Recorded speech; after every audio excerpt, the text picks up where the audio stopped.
Good evening and welcome to the school committee meeting of March 3rd, 2021. This meeting is being broadcast live. It is also being recorded for use at a later date if needed. Just a reminder, I would ask you to please join me in a pledge of allegiance to the flag.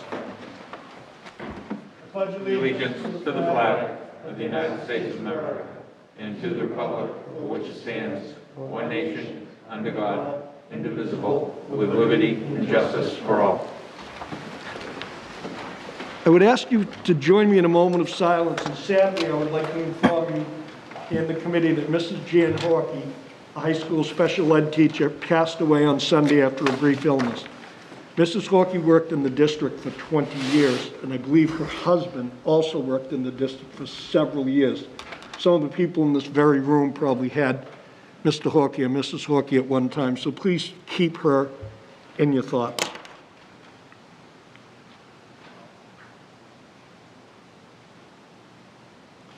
Thank you.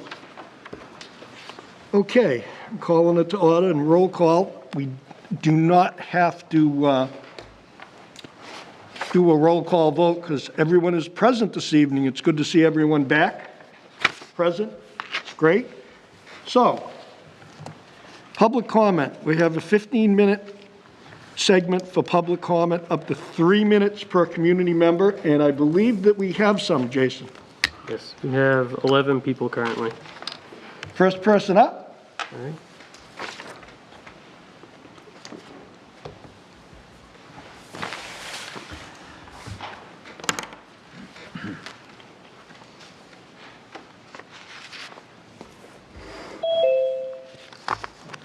Hello? Oh, hold on, they're still connecting.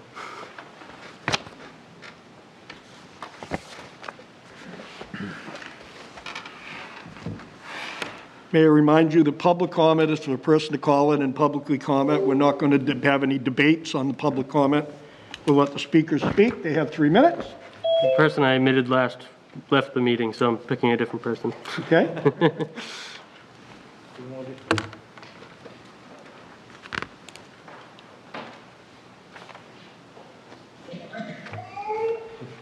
Hello, I'd like you to state your name and address for the committee. John Grace.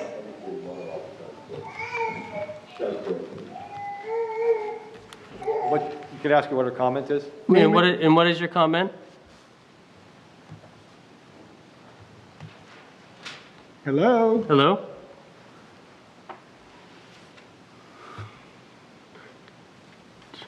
Hello? Hello?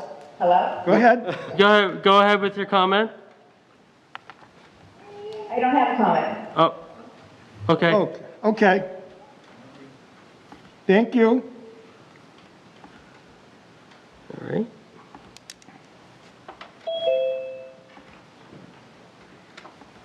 Good evening. Hello? Hello? They muted themselves. All right, they left the meeting too. They're all leaving.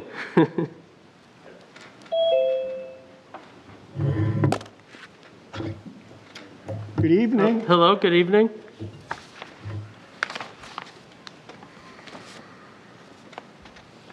Jason, while you're waiting for that, why don't you throw it in the chat? This is the public moment. If you want to speak, great, stay on the line. If not, disconnect and watch it live.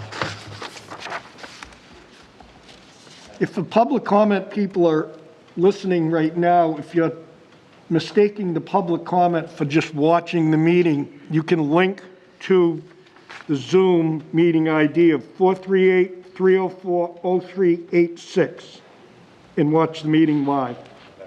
No, that's the Zoom. That's for what this. the Zoom. They can tune into WHCA or CE, whatever it is. WHCA.tv. Oh, There you go. Or Channel 98. WHCA.tv. Yeah, or Channel 98 on your cable box if you have Comcast.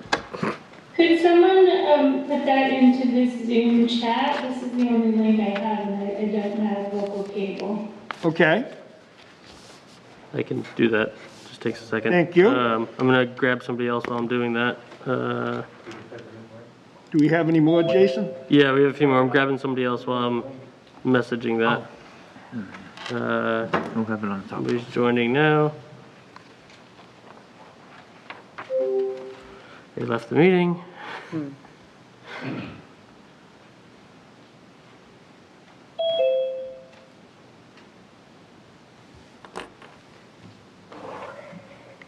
Hello?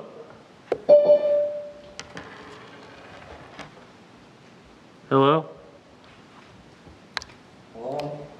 Hi, can you state your name and address for the committee and then proceed with your comment? Oh, I didn't realize that we were only zooming in if we had a comment immediately. Okay. My name's Oh.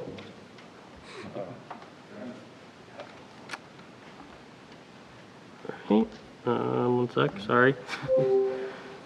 There's 5 more, so we'll see if somebody has a comment.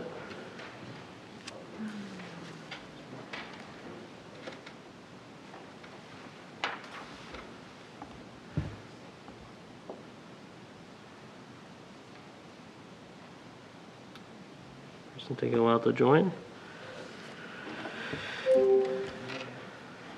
Hello?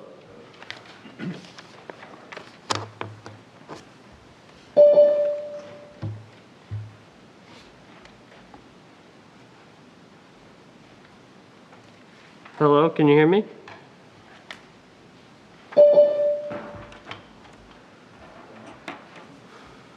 They're all leaving. I guess I did. Mr. Chair, Yes. I was made aware that there's a district out in California, and to handle their public comment, what they do is they've set up an actual voicemail that disconnects after 3 minutes, so people can call in during the week. They can leave their comment up to 3 minutes long, and then they just play them at the meeting. They are screened for any, how do I say it, surprises, you know, that people may say, but I saw that too, Fred. I thought that might be an interesting idea. Have you gone through all of them, Jason? There's 3 more, so I'm trying the next one now. The other Okay. person just left, I'm sorry.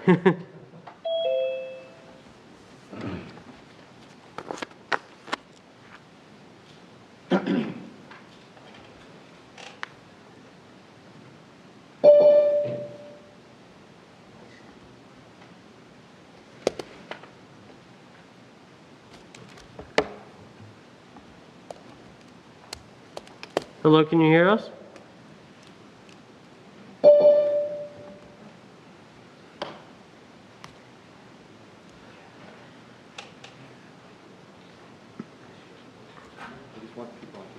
Again, for any of the people that are listening, you can join this meeting on WHCA TV. I sent the link in the chat too, so for whoever is Thank you. joining this. Hello, do you have a comment for the committee? Hello?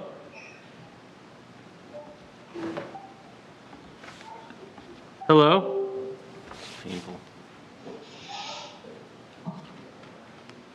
They muted themselves, so I take it they don't have anything to say.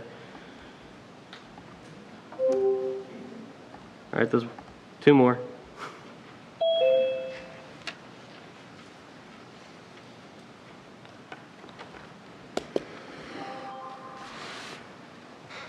Hello?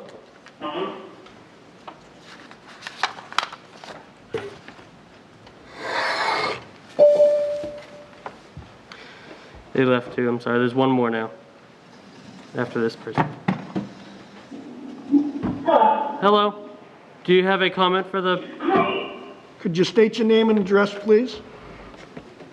Sure, my name is Bethany Last. Did you say my address? Yes, please. Yep. 200 Sportsman Trail, Whitman. Thank you. Thank you. So I just wanted to share an email that I have written to all the board members and the superintendent and assistant superintendent. So I apologize. I know I did receive responses from some of you, and I really appreciate that. if this is repetitive, but I just really wanted to make it clear how I feel. I'm a parent of a first grader, so my child has had a little more than half a year of kindergarten, and now we're going to first grade. So I want to start by thanking you all for your hard work and dedication. I know that this year has not been easy for any of us, and you all really did not sign up for this, so I appreciate all the effort that you put in, and I apologize for the color in the background as well. Sorry, can you still hear me? Yes, we can Yes. hear you. Okay. I put a lot of thought into what I want to say today, and just wanted to kind of express what this year has looked like for me and my family. My daughter loved kindergarten last year. She never gave us any pushback about going to school or doing her work. She had a lot of friends, and she enjoyed going to school events. Over the last year, I've seen my daughter change.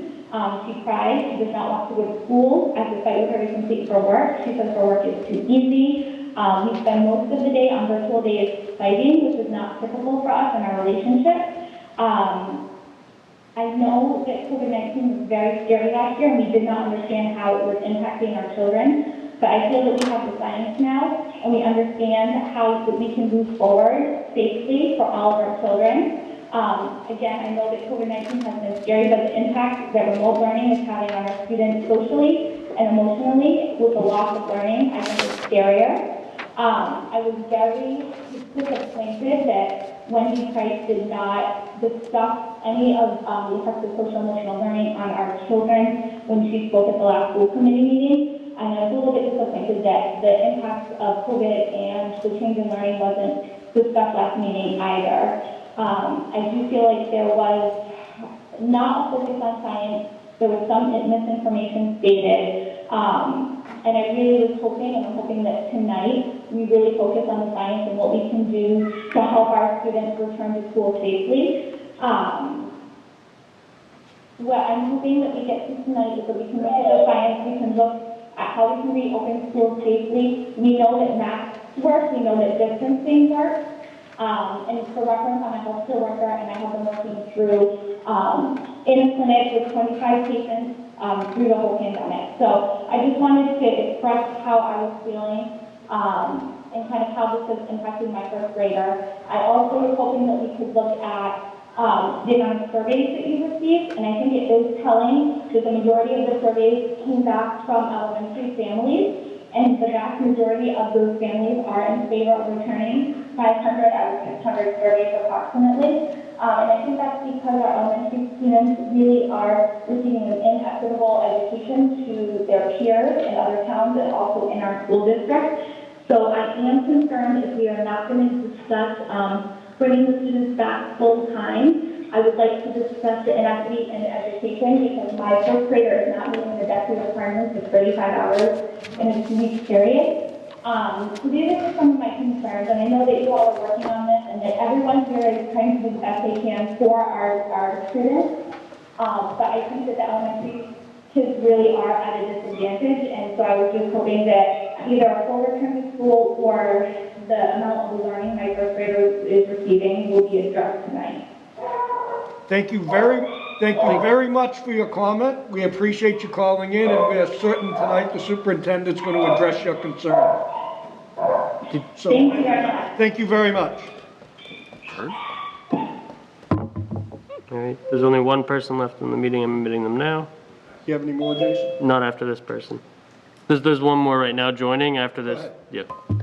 They're connecting. Hello? Good evening. Good evening.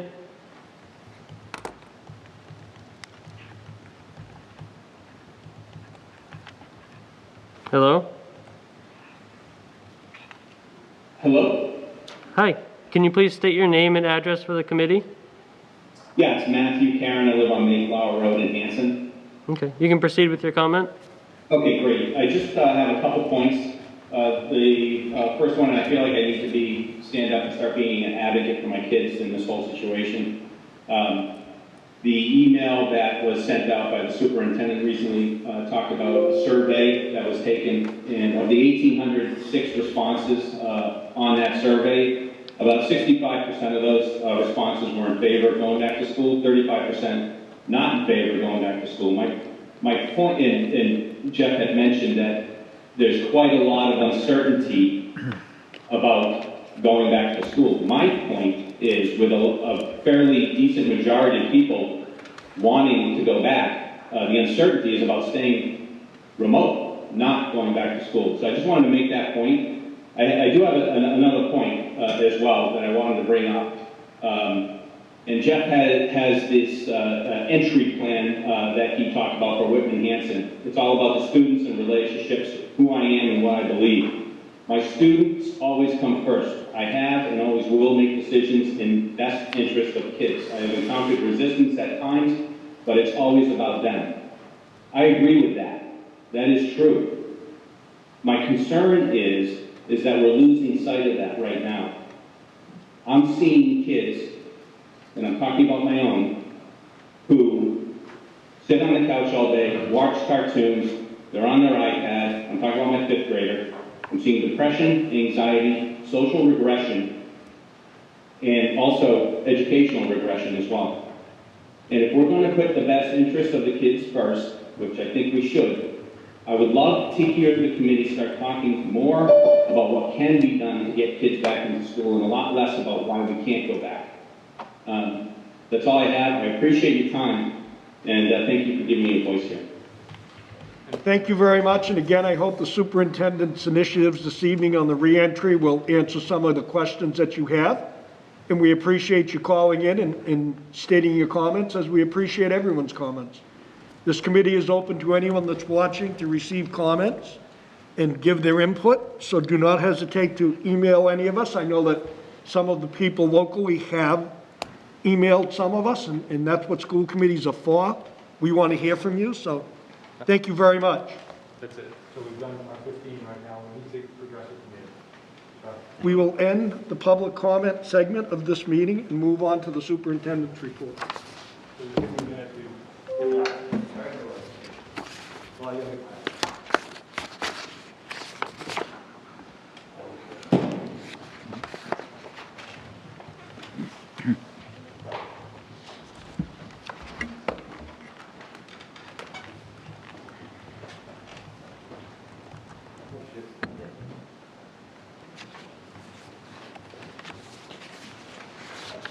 Judge Silva, So I'm going to present them up here so you can see the PowerPoint. Everybody's got a PowerPoint. I want folks at home to be able to access and see what we're talking about tonight here.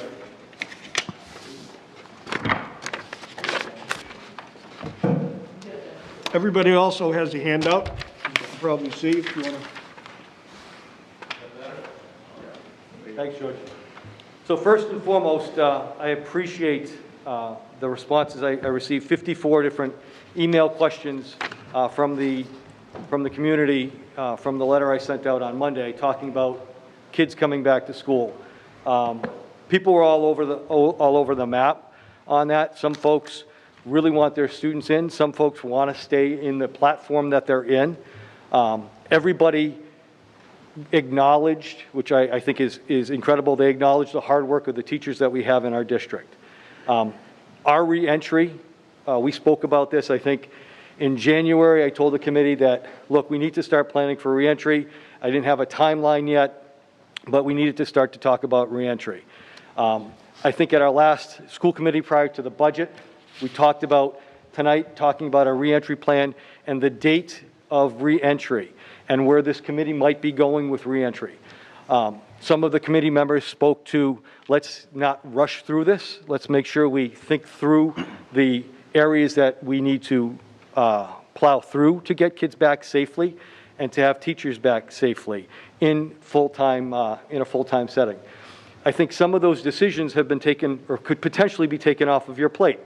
The Commissioner of Education, or Deputy Commissioner of Elementary and Secondary Education, Jeff Riley, spoke last week publicly with the governor and is going to the Board of Education on Friday. So it's this Friday at 2 o'clock to seek authority to push schools to allow K-5 students to come back on either April 5th or prior to April 5th, depending on the situation within the district.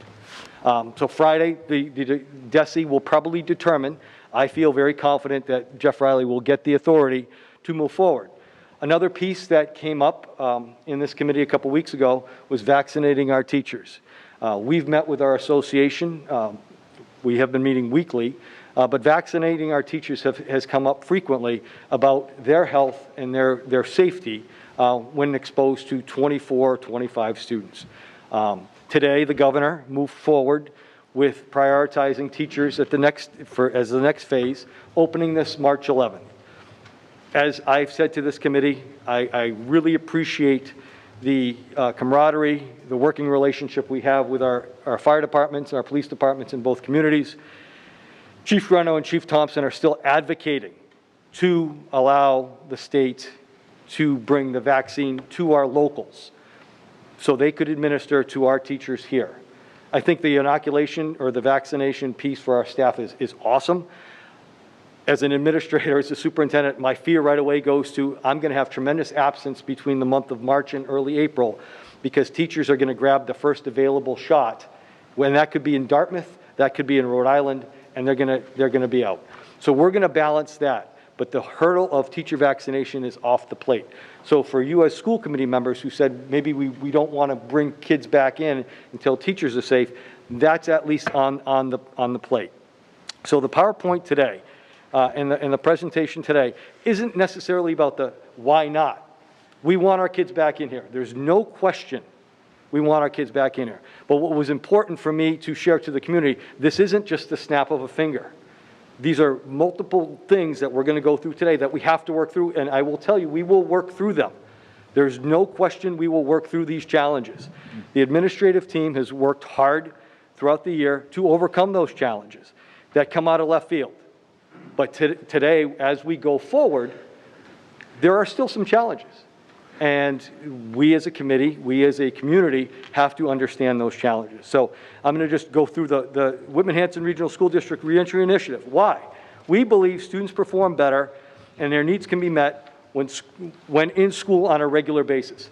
Students in the chairs, at their desks, in-person learning. Remember, a year ago, March 13th, we were never discussing this. Life changed. And we had to accommodate that. We said in this, and we developed this early last week before this morning, when staff had the opportunity to be vaccinated, their goal is to return to full in-school learning. And I think a soft survey of the staff, more than 90% of the staff said if they were fully vaccinated, they have no problem coming in. That's not a hard number, but that's a soft number. When? And what I just mentioned, Commissioner Riley has directed districts to plan for an elementary return on April 5th, pending Board of Ed approval. I go to who? As a leadership team, we believe we should return Monday, April 5th, K-12, pre-K to 12. Pre-K and K are already in. So this plan is for a full grade 1 to 12 reentry. How? We still have some answers to many of the issues. Challenges remain. I want to flip the next, I've got the clicker actually, except they just shut it off, didn't I? So we went around and we took pictures of every building and their classes. I'm not going to ask this committee for too many votes tonight. I don't think you necessarily have to vote on when we're going to re-enter. I think you have to have an idea. I think the commissioner is going to make that vote for you. You can choose to vote if you want to, but I'm going to ask you two things for a vote tonight. To remove your recommendation of 6-foot social distance between desks. I can't reopen this district full in person at 6 feet. We're looking at 3, we're looking at 4.5, depending on classes. So I'm going to ask you for that vote. The next vote I'm going to ask you for at some point is to eliminate the hybrid mode. We're either going to be in person or we're going to be remote. So those are the two asks I'm probably going to have of you this evening. Mr. Hayes.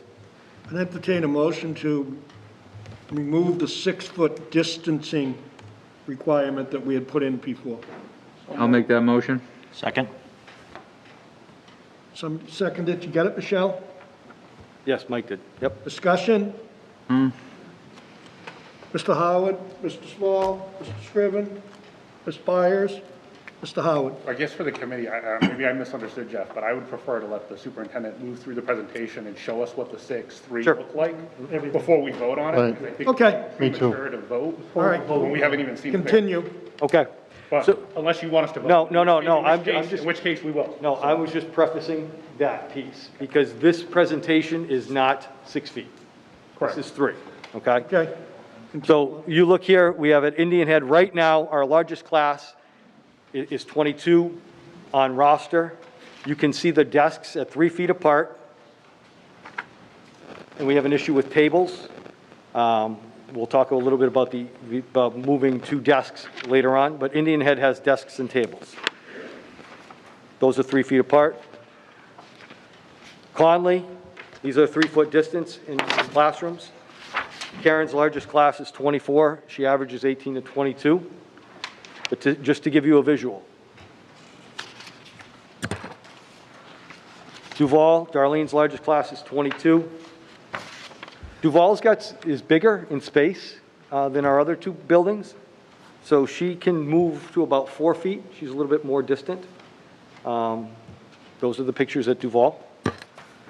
And I have the elementary principals here to speak if needed.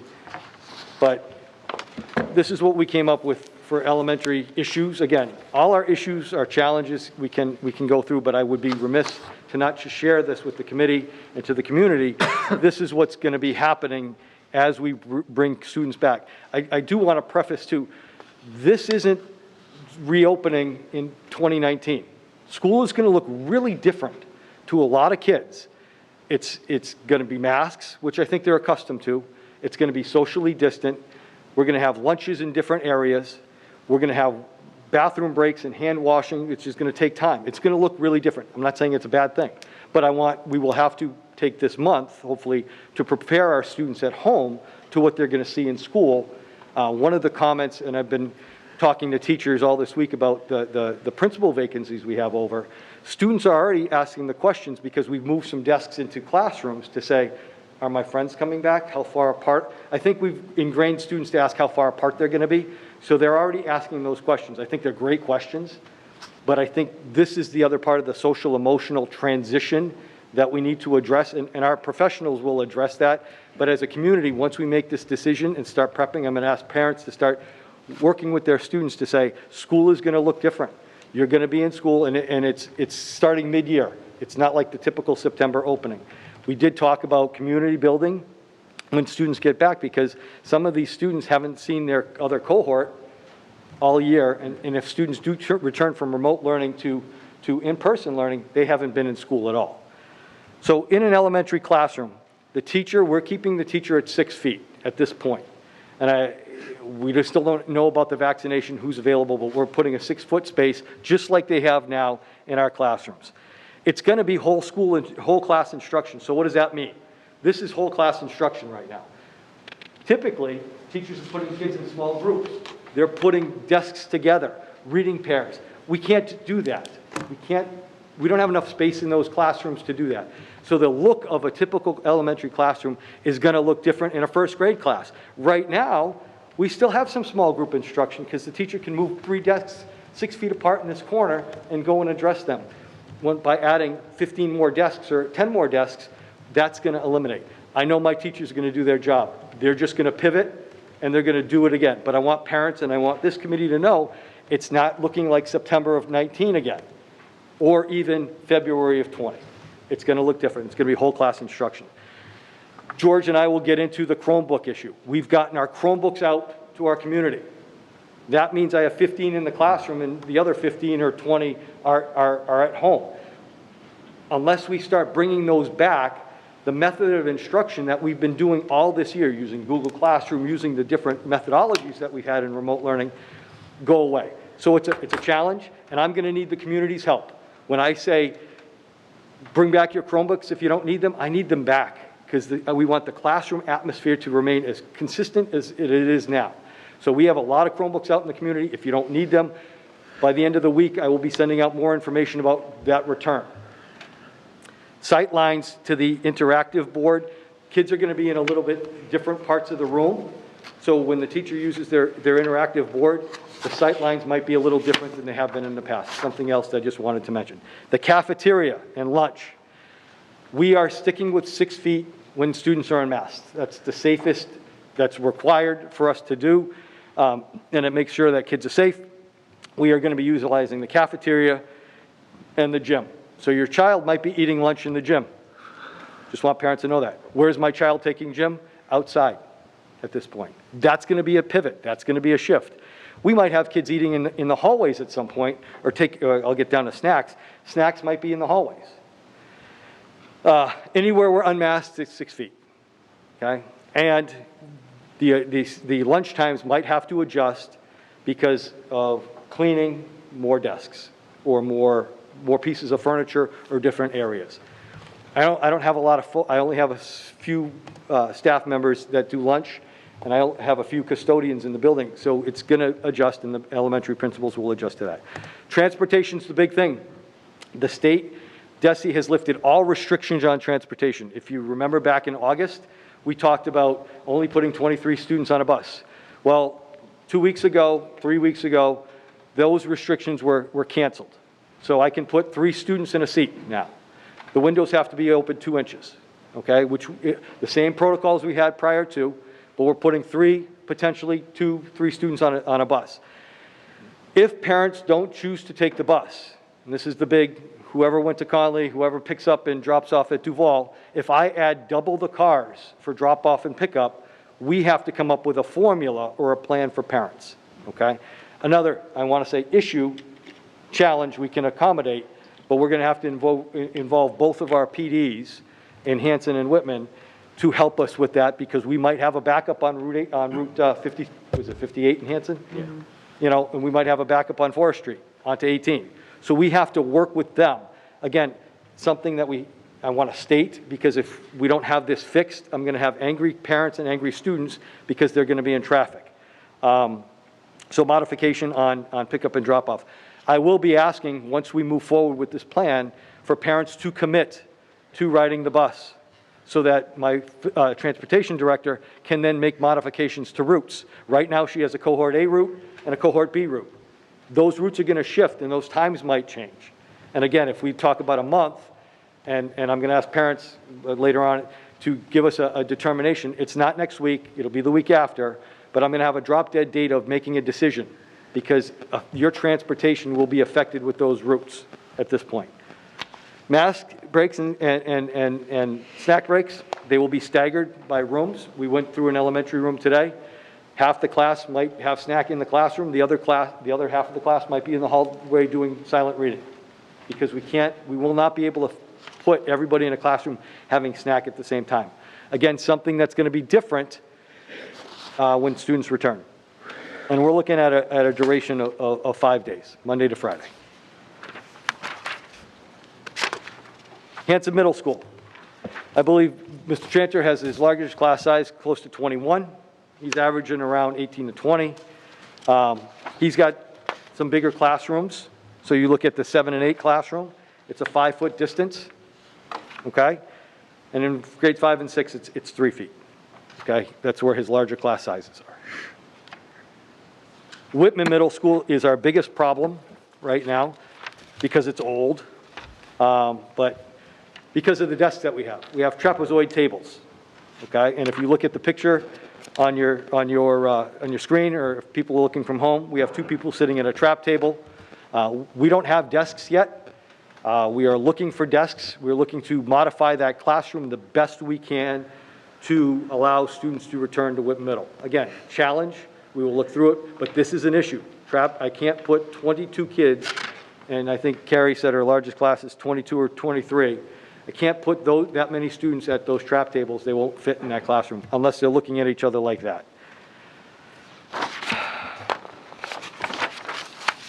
Middle school, talking points. Again, teacher 6 feet in front, whole class instruction. Chromebooks are the same. Sight lines for the interactive board, very similar to the elementary school. Transition times, this is different. In elementary school, you're staying with your class. As you know, middle schools shift and move from class to class. Hanson Middle School, teachers will switch classes, students will remain. Whitman Middle School, students will switch classes, teachers will remain, and no lockers will be used. So kids are used to that this year, but double the size of folks in the classroom with their backpacks and double the size of that in the hallways. Again, just an issue. Maybe we're not packing so many books into the backpack as we come to school in April. Cafeteria lunch at both middle schools. They're going to be using their cafeteria, their gym, any large space that they have, and/or classrooms to eat. It will be determined by the building principal where we can maintain that 6 feet apart so students eat comfortably.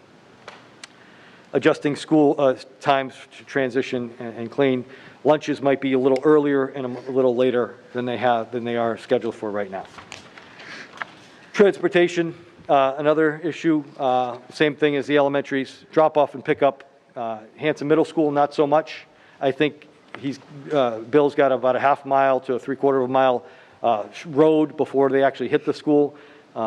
Carrie at Whitman Middle, that road might get a little crowded. It's been crowded all week with drop off or with pickup. In the afternoon, I've been venturing over to Whitman Middle after school.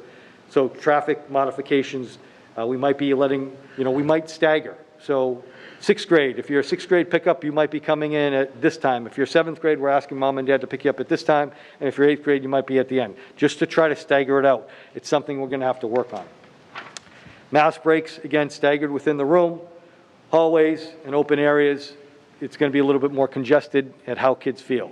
And again, I heard from some parents today, and I don't disagree, the social emotional piece. There is going to be a social emotional piece for some of the students that are nervous about coming back as well. So we have to doesn't mean we're driving our decisions by that, but when the gentleman talked about my entry plan about all kids, I have to be concerned about those 35% that don't want to come either. So that's that whole dynamic. What's in the best interest of all? And we have to make those decisions. So those students who have relayed to me that they get nervous around crowds, we have to be mindful of that, especially in the COVID pandemic. This is all new for us as well.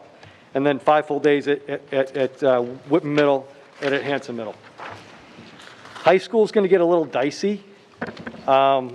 Chris's largest class is 30. And we have put kids in a classroom of 30 before. That being said, I'm cautiously optimistic because Chris also has the largest remote population, that some of those students will still stay remote and we will be able to pull those chairs out. But I don't know that right now. So they're remote now, but given the option to come in, they might come in. So we need to look at the largest class that we have in our buildings. Planning, Chris has 92 sections, which means classes of 24 or more students. That's not a bad number. I don't want this committee to get nervous. 24 kids in a classroom is not a bad number. In COVID it is. It's not ideal. But as you can see, we're at a 2.5 to 3 foot distance in some of these classes. And Chris gave you some students sitting there. Very doable. We've done it before, but I just want folks to know that's where we're at. High school issues, a little similar, but a little bit different. Teacher at the front, whole class instruction again, and I think high school students are more in tune to whole class instruction anyway, but there are sometimes small groups, there will not be. Chromebooks are an issue. Students switch classes, the teachers remain just like a regular high school schedule. No lockers will be used, so there's not going to be time to talk and hang out with your buddy at your locker, which also means kids, we have 1,160 kids in this high school.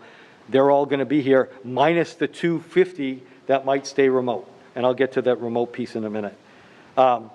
Right now, we have a one-way hallway. If you walk this building, you can see markings on the floor. Go this way, take a left, don't use this stairwell. We can't do that with everyone. Otherwise, we're going to have 15-minute passing times. So it's going to be 2019, March 1st, 2020, dismissal. The bell rings, everybody gets out, and they go. Okay? Transportation, I'm not as concerned about high school busing. We have seen numbers in high school, kids are on, kids are off. Drop off and pick up, maybe, maybe not. It'll depend on if we have a tremendous influx.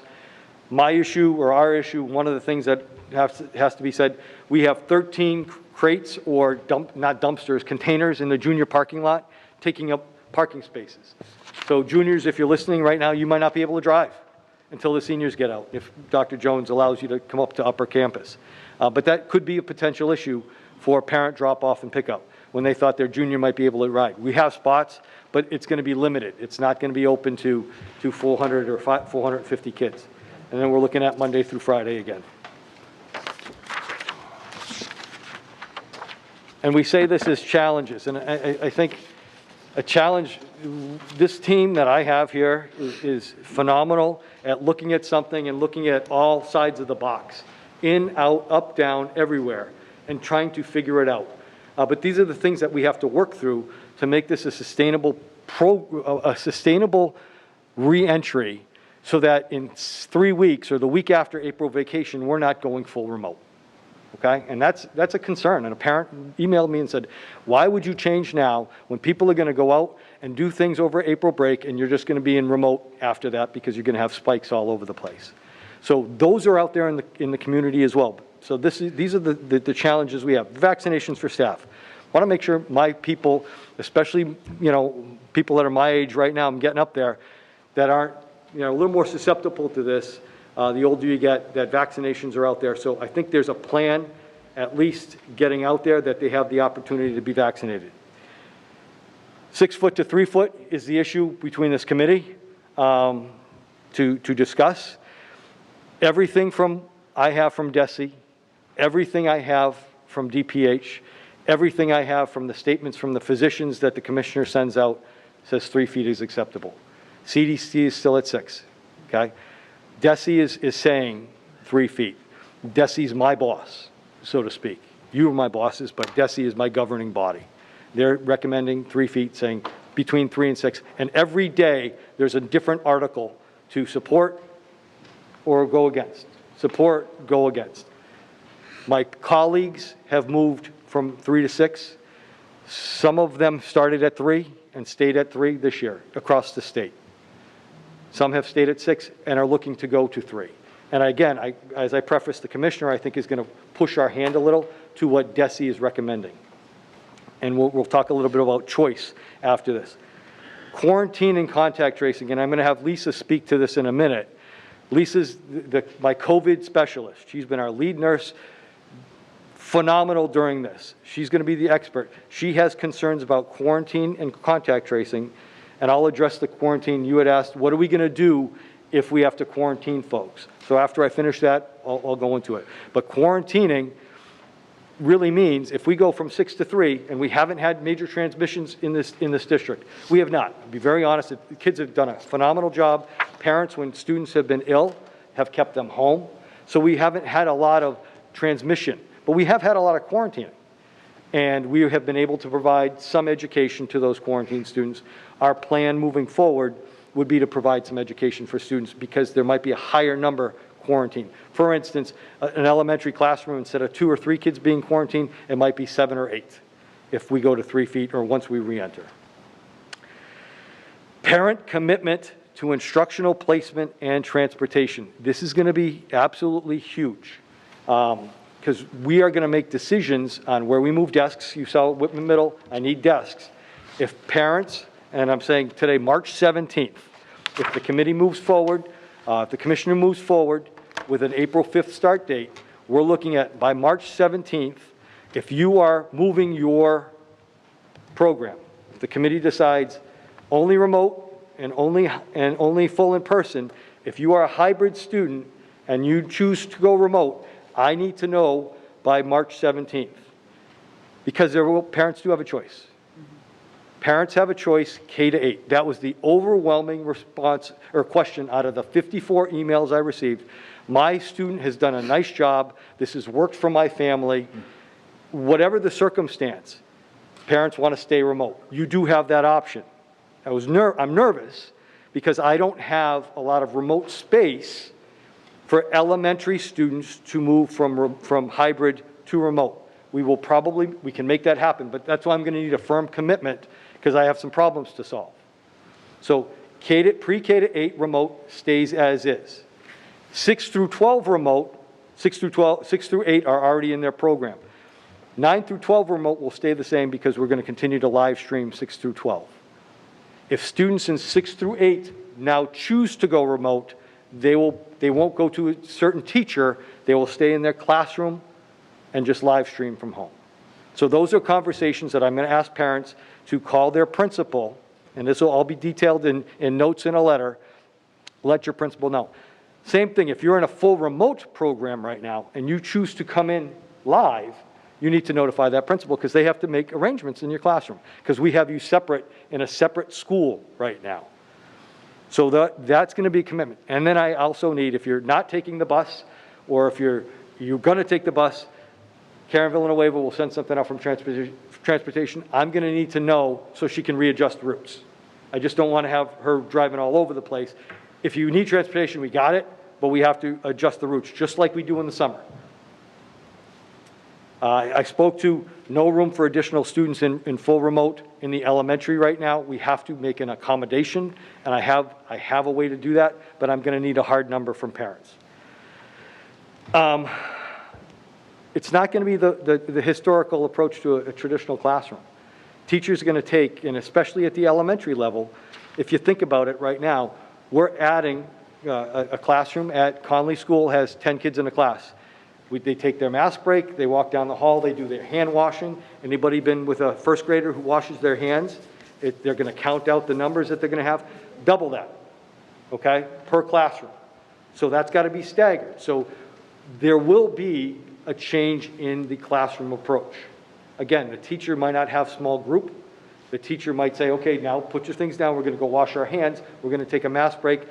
Some of you will be in the hall. Some of you will be in the classroom. It's going to look different. We're going to do it, but it's going to look different. And I want to make sure parents understand that piece. It's going to look different, and it's going to be good. Whatever these teachers put together is top notch. They just need to be given the directive, and they need to be given the tools and the time to make sure it's done well. And the leaders of the buildings will make sure it happens. I did mention if we go full in every day, there will be a loss of collaboration time on Wednesdays. Right now we do all our PLCs on Wednesdays, okay? If we go to full day, we lose PLC time, and you might say, well, why is that? Can't we juggle it? Because there's going to be the people that cover classrooms when teachers meet will be doing different duties, like bus duty in the morning, or car duty, or lunch duty, because those times will be shifted. So there will be a loss of PLC time at the elementary. 9 through 12, my teachers have said, if we're live streaming, Jeff, when are we going to be able to adjust how we're doing it unless we have a half day on Wednesday? So if we go 5 full, they're losing that time. Live streaming is not easy. If you've ever tried to teach a class and have some students at home and some students in front of you, remember now, then they've done it, and they've done a nice job. They've done a phenomenal job. But now I'm adding 7 or 8, and some of them might have been like Mr. Farrow and myself in class, and maybe not the best behaved. So now the teacher's focusing in over here when they also have students here. So just making sure that they're in check with their colleagues moving forward. I might ask this committee if we go 4.5 full, might be in the best interest of our kids. Not a decision to be made yet, though. The return of the borrowed Chromebooks, Mr. Farrow is going grayer than gray trying to get these back because we have MCAS testing. And we have really good classrooms right now where teachers are using Google and they're doing instructional learning on their devices. And we won't be able to get them. We will be able to get them back. It's just the timing piece. Mr. Scriven. Sorry to interrupt, Jeff. If you could just speak to that acronym, PLC, professional learning, just so people at home know, understand, and what's involved with that professional learning? So it's when teachers collaborate about the kids. So the 4th grade team could get together and say, hey, are you seeing this? What are you seeing with the students at their grade level? Principal, they have an agenda. Principal comes in. We talk about special education. We talk about students that might need a little assistance, who's doing well, where people are at. Mm-hmm. Thank you. You're very welcome. Sorry about that. I forget about using acronyms. Cafeteria and lunch duty are spatial issues. Again, accommodating that. We might have desks in cafeterias. We might have them now. The challenge for us is pulling the desks out of Whitman Middle School cafeteria, the high school cafeteria, and making sure we can adequately supply desks into the classrooms. Dr. Jones is probably going to have students eat in the bleachers, probably the safest place to eat because they can socially distance. Now, we'll also be using outdoor time. I mean, I think teachers did that nicely in the fall. We'll do it again. I'm not really going to get out and to buy outdoor classrooms. I don't know if they're available, and I technically really don't have the funds right now, but we will be using outdoors as best we can once the weather shifts. And again, if we look at an April 5th start, 2 weeks in, we go to April vacation. I'm really hoping by the end of April we're having nice 85-degree days, windows are open, and we can get kids outside. The trap tables at Whitman Middle School are our biggest problem right now because we don't have a solution, and we will have to figure out a solution. A couple of members asked what's left at McQuon, if anything's left at McQuon. We went over, took some pictures of McQuon. There's nothing there worth salvaging. We got rid of everything a couple of years ago, so there's really nothing we can salvage at McQuon, but great idea. Live streaming at the secondary, that might be a shift. What I'm going to tell kids, and Dr. Jones will have to enforce this, look, if you're committing to coming in full-time, you're coming in full-time. It's not because you overslept that you're going to stay home for first period and just live stream. We're making plans for you to be in school. So you're going to have to be there. It can't be 2 days in, 2 days out.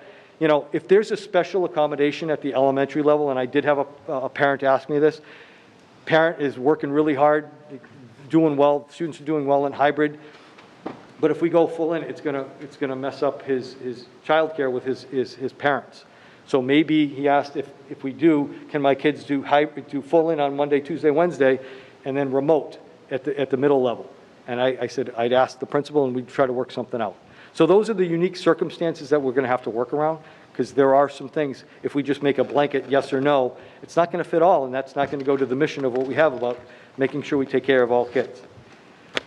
The costs, if we decide to buy some desks, and it looks like we probably will buy some desks at the elementary level, we're going to have to make a decision if we want to buy any plexiglass dividers for lunch.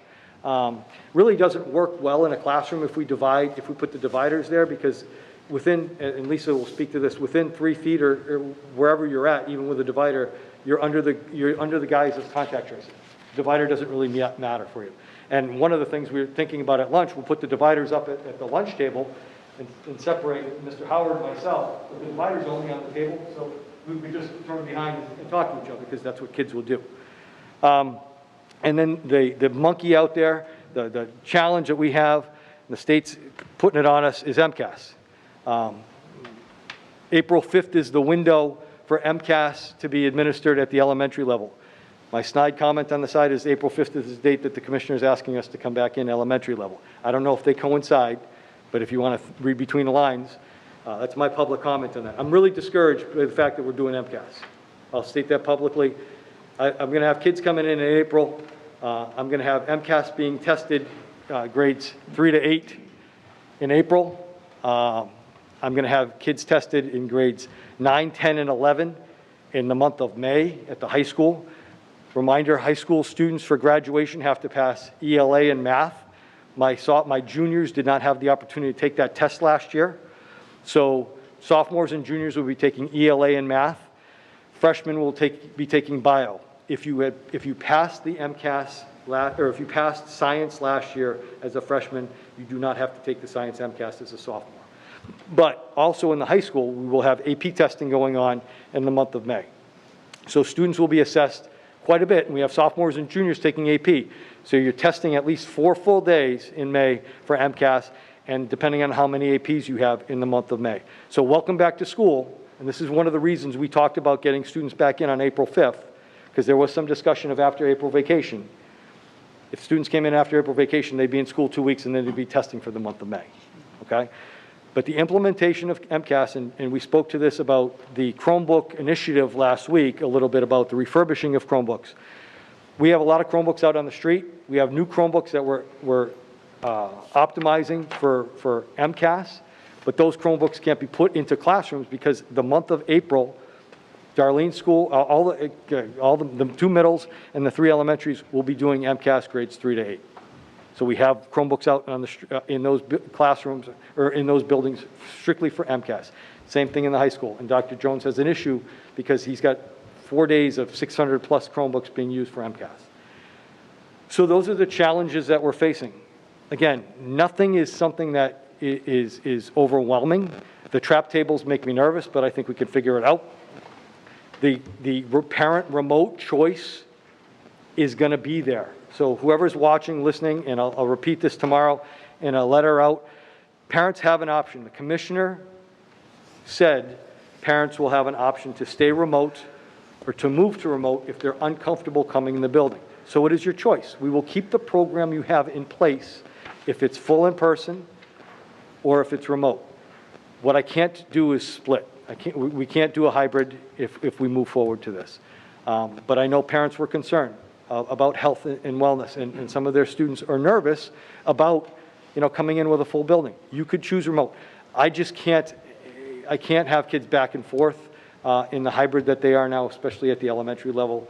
If it's the middle and high, we might have a conversation. You might have a conversation with your counselor or your principal on a specific case if it has to be worked out. Again, we're willing to work with parents on this. April 5th brings us 10 weeks till the end of school.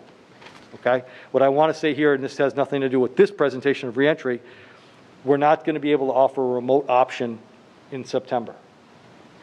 So we're going to be looking at an outside vendor or a choicing out of school, the Tech Academy that I spoke about in August. I don't see that happening yet. Stranger things might happen over the summer. Last summer in August, as I came to you with 3 different plans of reentry, had no idea we'd ever have to do that. I'm coming to you today, March 3rd, with a plan of reentry. I think it's very doable. I think it's good for kids. I think there are concerns out there. I think teachers are ready to have their kids back, but I would be remiss to not say teachers have their concerns too. They're going to adjust the way they teach. The contact of the hug on the little girl or little boy that the first grade teacher gives when the kid is upset, or the kindergartner, the close contacts, people are thinking differently. I mean, I used to go and try to shake hands with, it's a fist bump here, or even a pat on the back, or it's different. So I just want to stress that it's going to be different for all of us. It's going to be different for kids. And that's okay. And again, the teams, the teachers and the administrators will make sure that we put every effort forth to make sure it's the best experience. I apologize to the parents who didn't have a good experience during this year. I think we put together a very good program, the best we could put together. I think other towns might have done it better. Other towns might have done it worse. I think George, myself, the leadership team, the COVID team over the summer put together the best program we could for the students of Whitman-Hanson. We're going to talk about funding a little bit more. But I think when we decided as a team that parents wanted a remote choice option, not an outside vendor, we put it together. When parents wanted live stream at the middle, it took a while because we needed hard devices. We got it there. And I think, again, there might be some hiccups if we reopen or when we reopen, but it's something that we'll get through. We're not, I learned in August that we can't please everyone. We're just trying to please the most that we can. And I also understand the social emotional piece for kids. I validate that, and we're going to do the best we can once we get kids back in. I also validate some kids are going to be nervous. We'll work on that too. But we're here for the kids. We're here for their academic and their emotional well-being. And I think if we move forward, once the commissioner moves forward, once this committee moves forward, we'll get kids back into some sense of normalcy, at least get them reacclimated with their peers, with their teachers, and start making some plans for the summer and for the spring, and for the fall. So that's the official part of the reentry plan. I'm open for questions. I'm actually going to go sit over there, and I'll have Lisa or George or whoever I need to call up, I'll call up. So I know there's some questions on 3 and 6.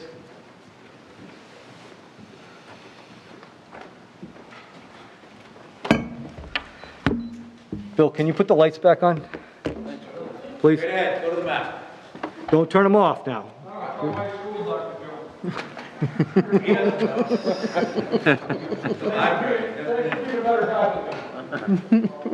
Just touch the buttons. We'll tell you tomorrow. Keep going. It's easy, just push the level, yeah? Hooray. Thank you, Bill, great job. Okay, you heard a fairly in-depth reentry plan from the superintendent.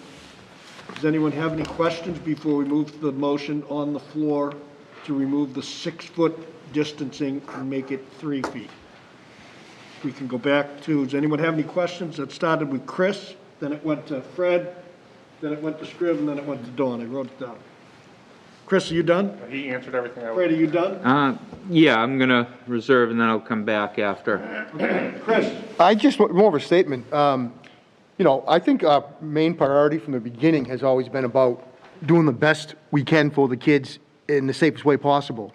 It's just a little thing about people always referring to how schools are safe, we can get kids, well, yeah, because all these mitigation protocols are in place, making it safe.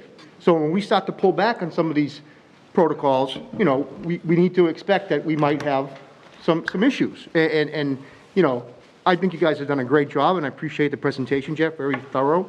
But I just think it's just another example of, from the outside, it looks easy, you know, but if you're in it, you understand some of the complexities and some of the concerns. Thank you. Dawn? A question on the motion, actually. It was to remove the 6 feet. So are we still going to adhere to 3? Are we moving it from 6 feet to 3, or no? I'm looking for anything, right, the committee had told us in August that they didn't want anything less than 6. Right. I'm looking for anything less than 6.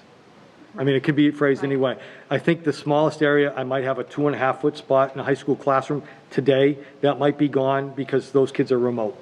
But if you looked at that 30-foot or 30-student classroom, and that's the other thing, if we end up with that, Dr. Jones might have those students in the gym, you know? And that's the other flexibility. A teacher who teaches a language or a high school teacher might be teaching in another area because of space. But I'm looking for things. We didn't find in most classrooms across the district anything less than 3. Am I correct, George? You had a couple spots? The only issue that you have where you will be under 3 is at the Whitman Middle School currently. If we cannot solve that trapezoid table issue, and for parents at home who don't know what we're talking about, think of sophomore year geometry, a trapezoid. That's what everything is built like. So if we cannot solve that issue, then you are looking at less than 2 feet. Also, I want people to be aware that when we were at 6 feet and kids got up and moved in the class, you went down to a buffer of 3 feet. Well, if you're at 3 feet and you get up and move in a class, you're now much closer. That is the reality of the situation.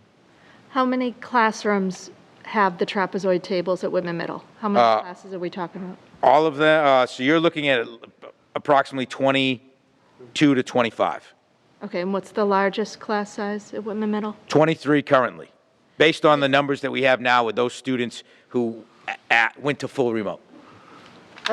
23, is that just when we combine the 2 hybrids to come together? Right. Yes, and yeah. Full So remote is out excluding. right, and the beauty of the so in a perfect world, when Whitman Middle School had a lot of people, you would sit the long way of the trapezoid 2 people at one trapezoid table.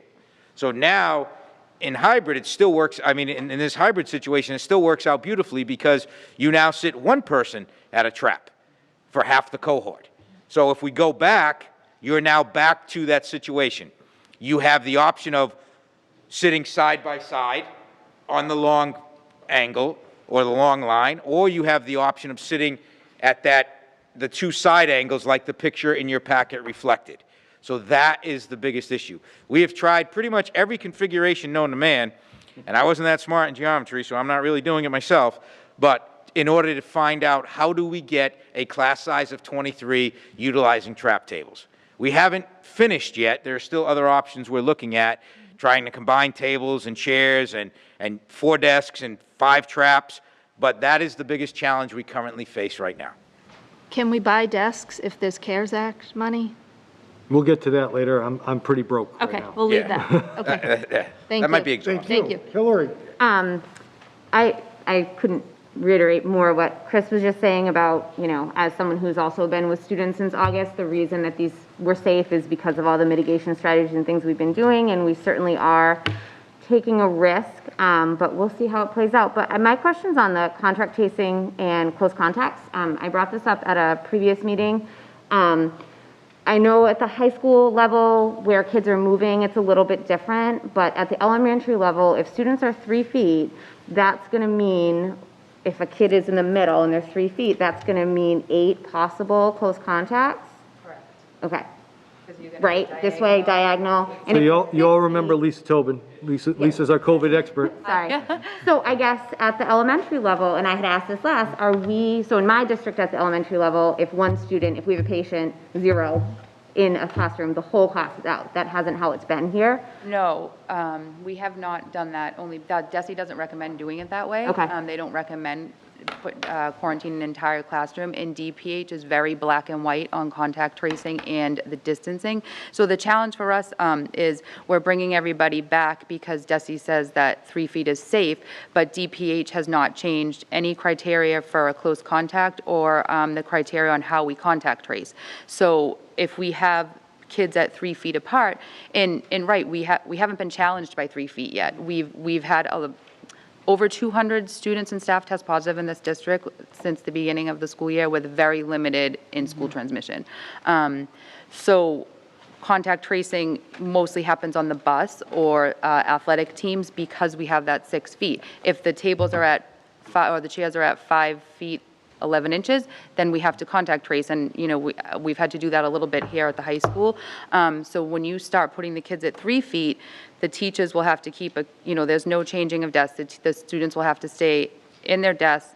The teachers will have a roster and really an accurate measurement so that we don't have to close a whole classroom. So we want to be able to quarantine the right amount of students and, keep the unaffected students in the classroom. But when you're talking at the elementary level, anywhere from 8 to 10 kids could be quarantined at one time. Yep. And then if you start talking about the high school level, because they go to, move classrooms, you could be talking 50 kids, 50 kids, just in the classroom, and that's not addressing the bus or their after-school activities or if they saw a counselor that day or, where it's just going to affect many, many more kids. Yeah. Can I ask a follow-up? Go ahead. I guess, and I don't know if this is now or later. So my follow-up is, what are we going to do, right? At the middle school, 6 through 12, it's solved, right, because of the live streaming. Yep. But at the elementary schools, if you've got 8 to 10 kids out of a class quarantining for 10 days or 7 days or whatever it is now, what is it? That's the other piece, is that DPH changed the quarantine back in December, but there's been no change with vaccines. Even if you're fully vaccinated, you still have to do the same quarantine. So there's 3 levels. Your student could potentially be out from anywhere from 5 to 14 days. Okay. So it's sort of depending on the circumstances and if they test out or if they show symptoms, so it kind of depends on the kid and the circumstances, but that's anywhere from 5 to 14. Right. I'm sorry, 8 to 14. You can test on day 5. Come back, Yeah. Yep. So that's my question. What are we going to do at the elementary level when they're not live streaming to make sure the kids are receiving the same instruction? Because if it's not a whole class, the other 8 kids or 10 kids in their class are getting the instruction and they're at home. Sure. So first of all, first and foremost, we will not be live streaming at the elementary level. I want to just make that clear. And we also need to remember that at the elementary level, we have what's called the hybrid virtual classroom teachers.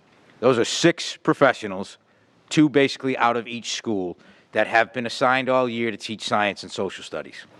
With a full return, we would then say students will still concentrate, because we are in the MCAS season. Science is a tested subject, social studies is not.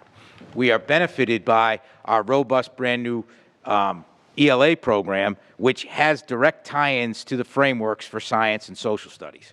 So I want to let everyone know that literacy and numeracy, ELA and math will still be the predominant subjects and methods of instruction with a full return. Because we're in MCAS season, we're not necessarily going to be looking at, as specific subjects, science and social studies. What we will be doing is making the tie-ins, because the MCAS frameworks have crossovers in the ELA frameworks to science and social studies that the regular classroom teacher will be doing. Thus, you have 6 professional individuals who, for lack of a better term, are going to change they're going to change the complexity of the roles they're in. Those teachers will then assume the role that if there's a need for large amount of students who are now in quarantine, they will be able to have remote support from those teachers.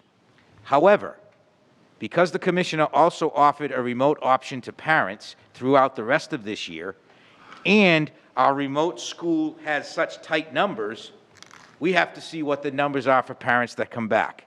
Because you could be looking at a situation where this side of the room is out of the third grade class. The teacher of record still provides the work. However, one of our teachers who was from those 6 that has now changed the description of their job is providing this live in-person support for them. But the teacher of record is still providing the work. You would then also have, if there are numerous people who don't want to move from hybrid to full in-person, but choose what the commissioner is allowing for remote, you would then choose from some of those extra hybrid virtual teachers the ability to offer more remote classes encapsulated. So at the elementary level, that allows us to take a live streaming off the table, because I truly don't believe it's great for kids, but we will still be able to offer live support and or additional remote classes. It's easy for me to say that, we just don't know the numbers yet because those haven't come back. So we do have a way at the elementary level to still offer support for the greater number of quarantined children if that happens as a result of closer proximity. Thank you. Dan? Good. Back to Whitman Middle on the trapezoids. Yes, sir. And, you know, I know how they stack side by side, but if they go to the ends, now you're having the student here, the student basically back to back. Correct. How's that handled with the tracing? And I mean, all the kid has to do is go like this in a violation. It's not optimal. So that's why, you know, in the realm of what we're really trying to do is if we can make a formula or graph that says maybe you have trap tables lining the perimeter of the room with a combination of desks in the middle, you might get to that optimal space. Now, when it comes up with money and are we just buying desks, well, we have to see what or who or how many students are coming back first to really understand the depth of the problem that we have. If class size is saying that we're going to stay not at the paper 23 roster, but at the reality of it is 17 or 18, then we have the combination of what we can do. But again, that's another challenge, and we don't have that answer yet because we don't have the data that's truly coming back yet from what parents are going to choose. But if you look at simply every hybrid student returning to full in-person, the challenge arises. It was me, Bob. Hillary asked my question. Thank you. You good? Yep. Fred? Just wanted to say that when it looked, you know, and the discussion started picking up more heavily, I started researching myself. And Jeff, you're right. You can see, you read one article for, one article against. And if you look at the professional organizations, World Health Organization, they're at 3 feet. The only recognized health organization that I could find was the CDC, that's at 6 feet. Everyone else says 3 feet with proper protocols. And then you just have opinion articles that you go back and forth on. I did ask a public service professional who's in charge of a COVID program, so to speak. And I said, well, if it was your kid, what would you do? And he said, I'd have no problem at 3 feet. Okay, I appreciate that, and I appreciate his answer. He said, but if you talk to my wife, you may get a different answer. You know, so you have the person who's the professional and the person who's emotional. And let's face it, this is a very emotional thing because we're all, per se, at times a little bit afraid. But, you know, I think that for what I've heard from so many people, these kids are just going crazy at home. Their emotional well-being, they need this option. They need to get back into a school full-time. You know, so I'd be all for the 3 feet or lifting the restriction to the determination of the superintendent, actually. Thank you. Hillary? I just had a clarifying question. I don't know if it's for Jeff or George, but the 3 feet of spacing, I think that the public perception is that it's 3 feet from edge to edge. According to the Commissioner Riley at last Thursday's meeting, his definition of 3 feet and the definition that most people are going by is middle of seat to middle of seat. Okay. That's, again, up to interpretation, but middle of seat to middle of seat is what this is. So, right, so the measurements that we see here are not 3 feet from edge to edge, it's 3 feet from the center to the center. Correct. So truly, the students are closer than 3 feet. Correct. Okay. Bob, can Kevin Kafka speak? Most certainly. Oh, absolutely. Good evening, everybody. Thank you. This is a crazy, challenging time, and I hope you have your boots and your raincoat ready because a lot of stuff is rolling down at us, right? And unfortunately, I think there's going to be some hand tied with this. I think what we've seen so far is the idea of masks, distance, cleaning, those protocols I think we've put in place, and I think those have been great. We have to obviously be cognizant of that moving forward. I think we currently have language, certainly within our MOU and also within our practice, that prioritizes 6 feet where possible to a minimum of 3, right? So I think maybe if the committee is going to adopt maybe a language change, or even if they have to, if they can stay within that parameter, right? If we know that 6 feet is ultimately where we want to go, so let's prioritize that where possible, the 3 feet minimum piece, right? I think that gives you the flexibility based on, older buildings, types of tables and others.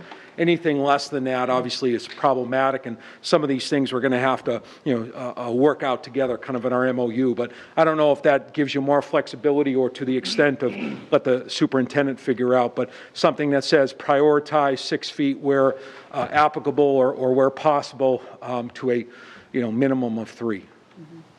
If I could at least make that point. Dawn, Fred? Yeah, a minimum of 3. I'm concerned about Whitman Middle School with the tables, of course, because, facing each other, they're actually looking at each other, breathing, I know. Validate your concern. We'll fix that. I just don't know how that's going to look, and I don't know how I'm going to pay for it yet. I need to know Right. numbers, but I don't believe trap tables and kids facing each other is going to open. We're not going to reopen that way. It'll be something different. Okay, because my concern is that families in 4 other schools in the district are thinking, well, not my problem. I'm not in that school. So it might be a bold statement, but if we can't find a replacement for the trap tables, then maybe we need to spread them out amongst the district. I don't, but I would hope that there's a solution before we ask parents to make a decision to come back to Whitman Middle School, if it has to be at a trap table. I think there's going to be a solution. I think we need to make sure we have the most cost-effective solution based on data that we can get, and that would be when students come back. I don't think myself, Jeff, Kerry, anybody would say, we're going to come back and put you at 2 feet at that angle. We just want to be open with everyone and tell them our challenges as they exist right now. Okay, thank you. Fred? And I'm confident that we have great minds that can overcome those challenges as far as that goes. And George, you'd probably be the best person to speak to this. In addition to, we're talking about 3 feet to 6 feet, and we're talking about students. Teachers would still be 6 feet. Yes, so we have, the determination has been made by our leadership team that the 6-foot barrier, but the 6-foot space in the front of the room that first came out when guidance just came out from the commissioner is still going to be there. I think if we do this, we still have to caretake our staff, and they would still have that 6-foot buffer in the front of the room. Our ask, or my ask, that I've told all the teachers that I've worked with is that's why we're promoting whole class instruction at this point, so they can have that space at the front of the room. So that is what the intent was, that is what we're thinking about, and we're asking staff to do that. Now, obviously, that's a personal ask that they then have to interpret, but the ask from administration as it goes out to the public is whole class instruction from the front of the room with their 6-foot space as delineated by DESE to continue. And could you also speak to what we've changed in the ventilation? Sure. In the schools and in the classrooms? Because I know we've done a lot of great things there. Sure. So early on, when ventilation first became such a serious issue when this came about, and we're talking sometime around July, Ernie Sandlin, the Director of Facilities, was able to purchase what's called the iWave system. So the iWave system is a small disc-like contraption that is connected to every single univent, either univents, which are like the radiators on the side of that move air, either in the classroom, in some instances on the roof for rooftop units. So those have all been in place, and that's, I believe, 99.7, it might be 99.2, but it's over 99% effective in killing the bacteria that causes things like SARS, that causes things like COVID, and that also removes allergens from the air. As a result of that, we worked with the WHEA early on in our first iteration of the MOU, and we were able to bring students back. If we get there, in a post-COVID world, this is also supposed to be helpful for things like pollen and allergies and things of that nature. But we also have that installed throughout the whole district in every large surface, in every large space area. We even went one step beyond, and we also have ionization or pure air filters in rooms in the district that do not have windows if those rooms are being used by staff or students. So you might see there are these big white boxes that have a blue line across them, and those are the filtration systems that are used for those specific rooms that might not have an access to fresh air. And our windows are operating. Windows and screens have been fixed throughout the district. That was again in the summer. Wow, it seems so long ago. That was again in the summer because we did have some issues of lost screens or latches or window balances, which were still the sort of the old style that would have the weights and measures in them. So that has all been replaced. We went through College Town glass earlier before we came back, September 16th, so those could all be addressed also. So windows can be opened, there's increased airflow throughout the classrooms. Correct. All those good, happy things as well. I just wanted to make sure we mentioned that. Yes, great question. Dan? Yeah, so basically what I'm saying here, we should be probably most likely bring it down to 3 foot. And the second part, which we aren't touching yet, that's secondary, is going out to get that information by March 17th or whatever, what the superintendent needs to bring these numbers in so we can actually formulate the plan instead of talking about the plan. Right. And part of that would hopefully resolve the issue at the Whitman Middle School. Cost-wise, we'll just have to figure that out. We should just be getting these desks back in somehow. Right. Get rid of these trapezoids because that's... And let me say this. This can all be affected well once those numbers are in, because what you might see is that the numbers of students at the high school, we look for and we shape those classes based on the numbers that are coming in. So right now we have to there's 1,193 desks that are needed at the high school according to the rosters as they are now. When you start removing the remotes, when you start asking parents to be diligent and to be if we sort of demand what it is that if their child's going to come in, then you start freeing up those desks. Now, when we take the desks that are in the cafeteria for lunch and we take the desks that are in the gymnasium for lunch just here at the high school and we filter those back into the classroom, we will then, by using the bleachers, by possibly using the pack, or by using the regular cafeteria tables with less students at them, free up more desks. So if we get the number of desks that are needed at the high school, then we can start to filter out how many do we need, and we can solve some of that internal problem at the Whitman Middle School. There are approximately 96 desks from the high school at the Whitman Middle School used for cafeteria lunches there.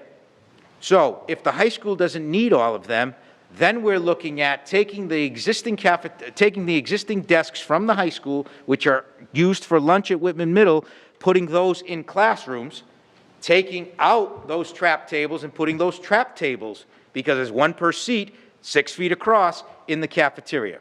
So there are in-house solutions, and we know that the plan will be enacted, and we know that the plan will work. The end result is, though, are we short? Our goal is to be short, if we have to be short with desks, our goal is to be as short as we can by having the knowledge and the details so that if we have to make further purchases, they could be in the most cost-efficient fashion. Second part of that, just to follow up, I think a few members have already, Hillary started that out. Things have worked because we've had measures in place. To come back into the school, I mean, this is just my opinion, I don't know if everybody will agree. come back to the school, things may change. We will never know until we implement them. And that's what people have to realize. We can't sit back and just say, well, this may happen. We're not going to know until we get it in. We come back and it's not working, they're back out. It's as easy as that. Because that is the safety of our students and the safety of our staff. But unless we actually put our best plan, and one of those things is get these numbers in so we can actually formulate instead of doing speculation. That's, I think, what our goal here is after we decide whether to drop it down to 3 feet or not. I think you might be the same train as me here. Go ahead. No, go right ahead. Oh, I'm not sure. But to say that we'll just send them back out, I don't know if it's that cut and dry. I think people need to understand the challenges that presents if... No, if it's dangerous enough where we can't pull them back in safely and we're finding out all of a sudden we're out of school with, because too many contact tracings, you have to go back remote so we can figure out what to do. I mean, that's a no-brainer. So, go ahead, Jeff. So I was going to elaborate a little bit. And this is why I think letting parents know ahead of time what's happening, because I know parents, especially at elementary, have structured daycare or after-school care or whatever. If we come back in full, that's awesome. But if we end up in a spot that we have a breakout in a school, that might adjust parents' daycare situation because kids will be home. We're going to continue to educate, but I also think about those parents that have really structured their schedules now that work. The one piece I was going to add to when Dan talked about quarantining. So my wife's a teacher at Situate High. Football started a week ago. Sunday night she got an email, all the football team's quarantined because somebody is out. So understand, as we come in, youth sports, things like that, if one gets it, it's going to affect a larger number. Again, they live stream, so the kids are out, but it's a change. So when we do this, and I'm confident we can do it, and I'm confident we can do it well, but understand if there's a breakout, and I love the fact that Lisa has done the contact tracing by the book instead of saying a whole classroom it goes out. She follows the regs, we're due diligent, but understand that might jump 7 kids in an elementary class might be home if the Little League team, because I think people are getting out. I see signups all over the place. If things progress well, we're in a great spot. But if a kid gets it, and what we have seen, we don't see the transmission in school. We see it coming from home. And I think to the point of keeping the teacher 6 feet away, what we have also heard, and the science tells us, that adults transmit to kids. Keeping the teacher 6 feet from the student sometimes is beneficial for the student. It's not just keeping this teacher safe. We've seen adult transmission to younger parents to students and things like that. So that's a piece of it. But understand, if at the high school we have our football team going out, everybody on the team goes if one person goes, and that will exacerbate if that student was in class that day, if they, as we go.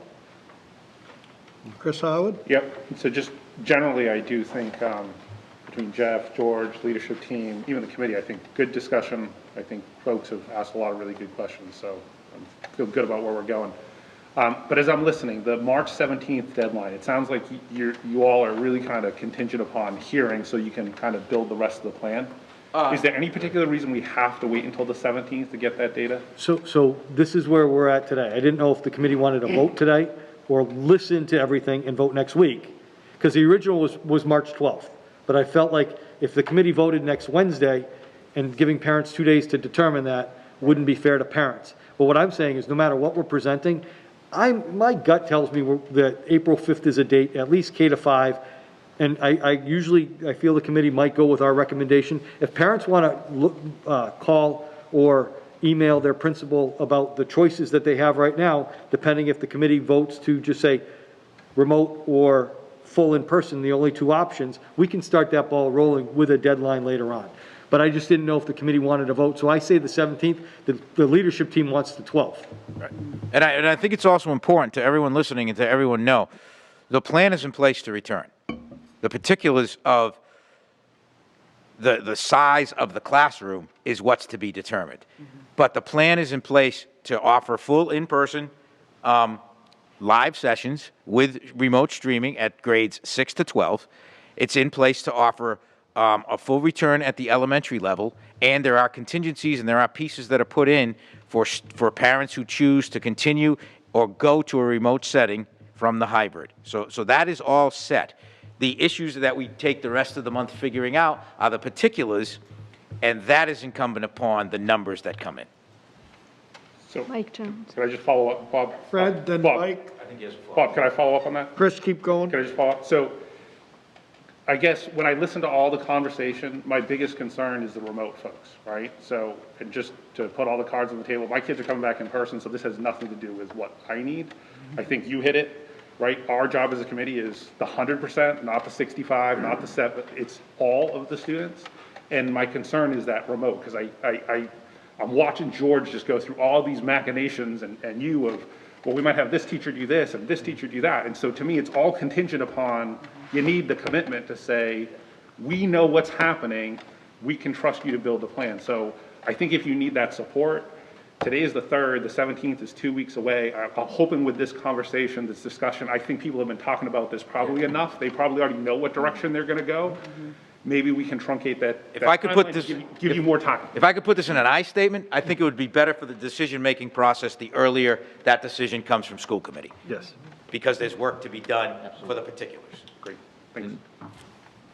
Fred, then Mike. Fred was, go ahead. Yeah, if Mr. Hayes had pointed to me, it would have saved Mr. Howard the trouble. Because I would like to amend my motion. It's on the table. I'm gonna ask you guys to withdraw it, and we'll keep it clean. Okay, I'll withdraw my motion.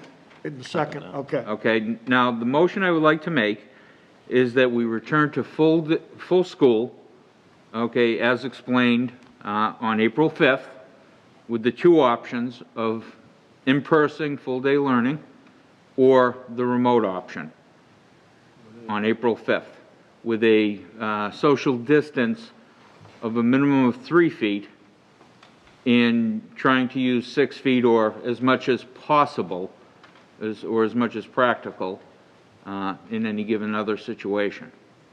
You know, with the guidelines to be consistent with the memorandum of understanding that we have with the teachers. Fred, are you saying, so we're gonna remove the 6-foot number that we had already in place? Correct. We're replacing that with the 3-foot number. Minimum of 3 feet. Yeah. Period. 3 feet, and consistent with the memorandum of understanding with the teachers union. May I? Wait a second. Kev, I'll second. I'll second. Go ahead. Go ahead, Mike. All right, thank you. Where we have a language and a practice that identifies kind of the 3 to 6 window, I would kindly ask to keep that in, to prioritize the 6 with the minimum of 3. I think, again, the idea, the focus on, safety, staff, students, et cetera, and that's kind of the guideline, understanding there may be table configurations, building configurations, where we have to go to 3. I'd kindly ask to have you keep those two benchmarks in. Heard. Yeah. And I think Fred. Mike's been trying to get at it. Go ahead, Mike. Well, just separate from that, but Jeff, how exactly are the parents going to, are they going to be individually reaching out to the principals to say they're going? So that's what, I'm going to send something, depending on how this goes tonight, I'm going to send a kind of a bulleted list of answers tonight. And I'm going to ask parents to contact their principal by phone or by email if they are going to change, if they are currently in hybrid, and that we are assuming if you're in hybrid, you're coming in. If you choose not to, and you choose to go remote, you need to contact your building principal. If you are remote and choose to come in full, you need to contact your principal, because you're changing your program. So, and just to be clear, if you're hybrid and coming remote, we're expecting that.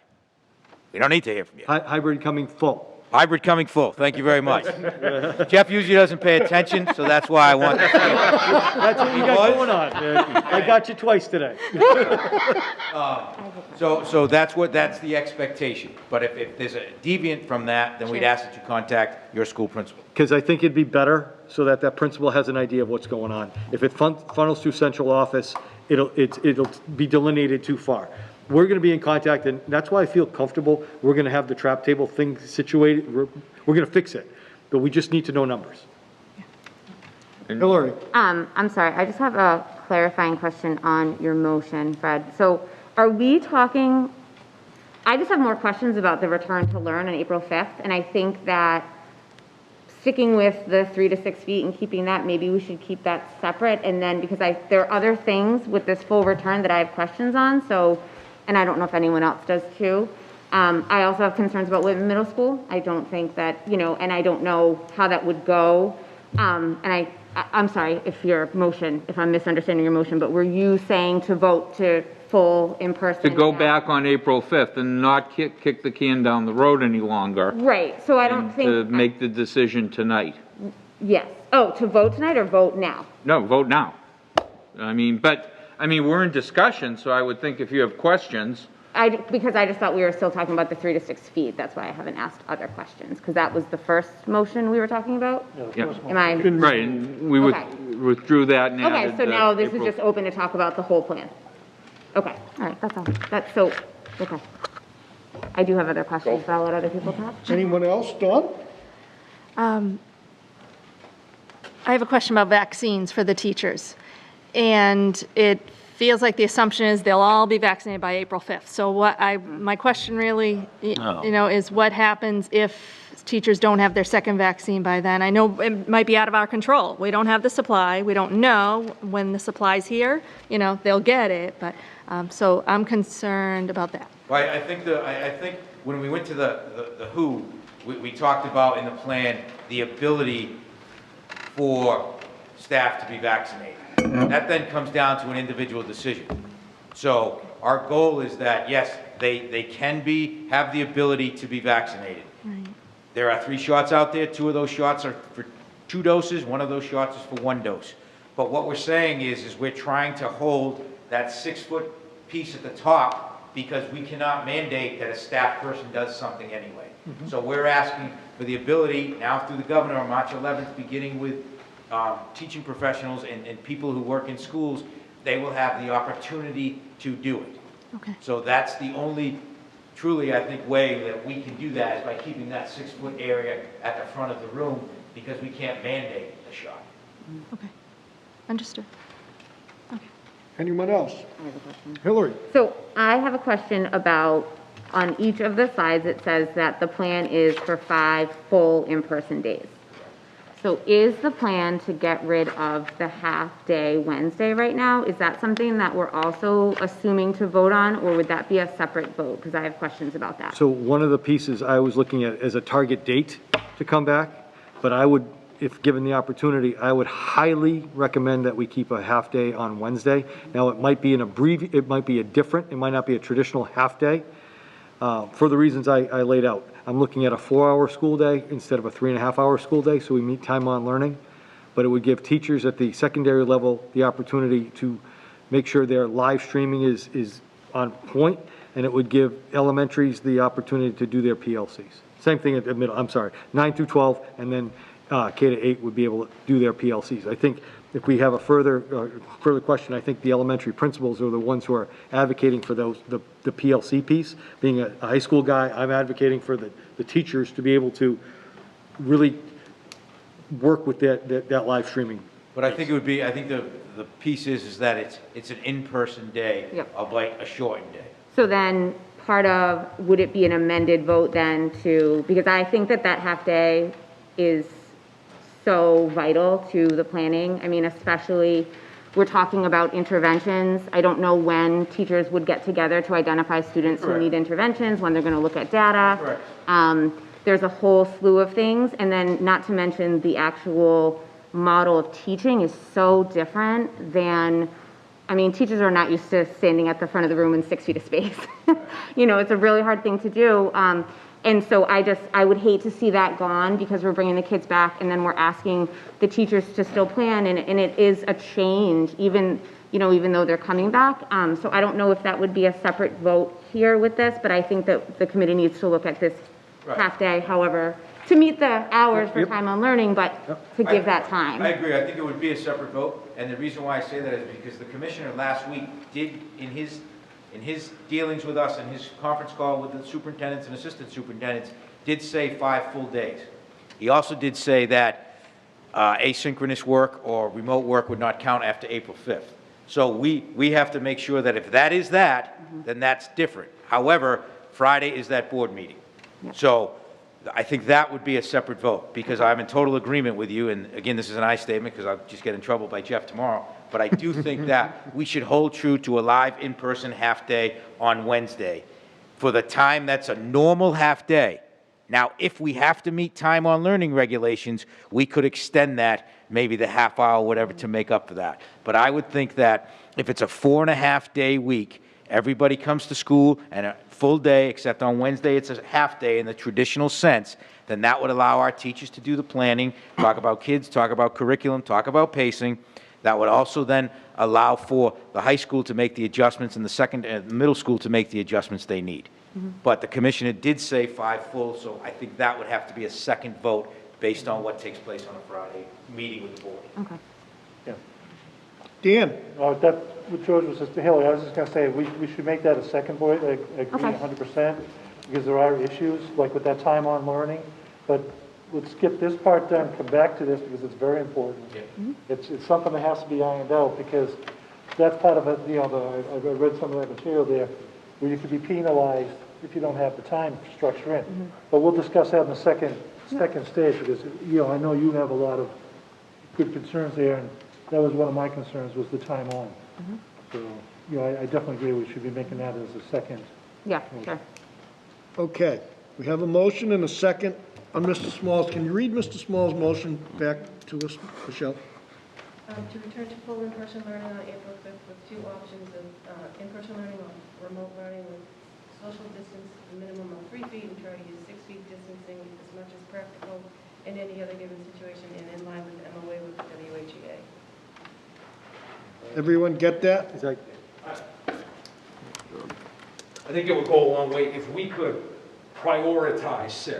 So 6 is our number that we're going for, with the reality that we may wind up with 3. I think it would go a long way if we could use that 6 foot as, this is where we're headed, right? But this is our minimum benchmark. If we could do that prior, but if I could suggest.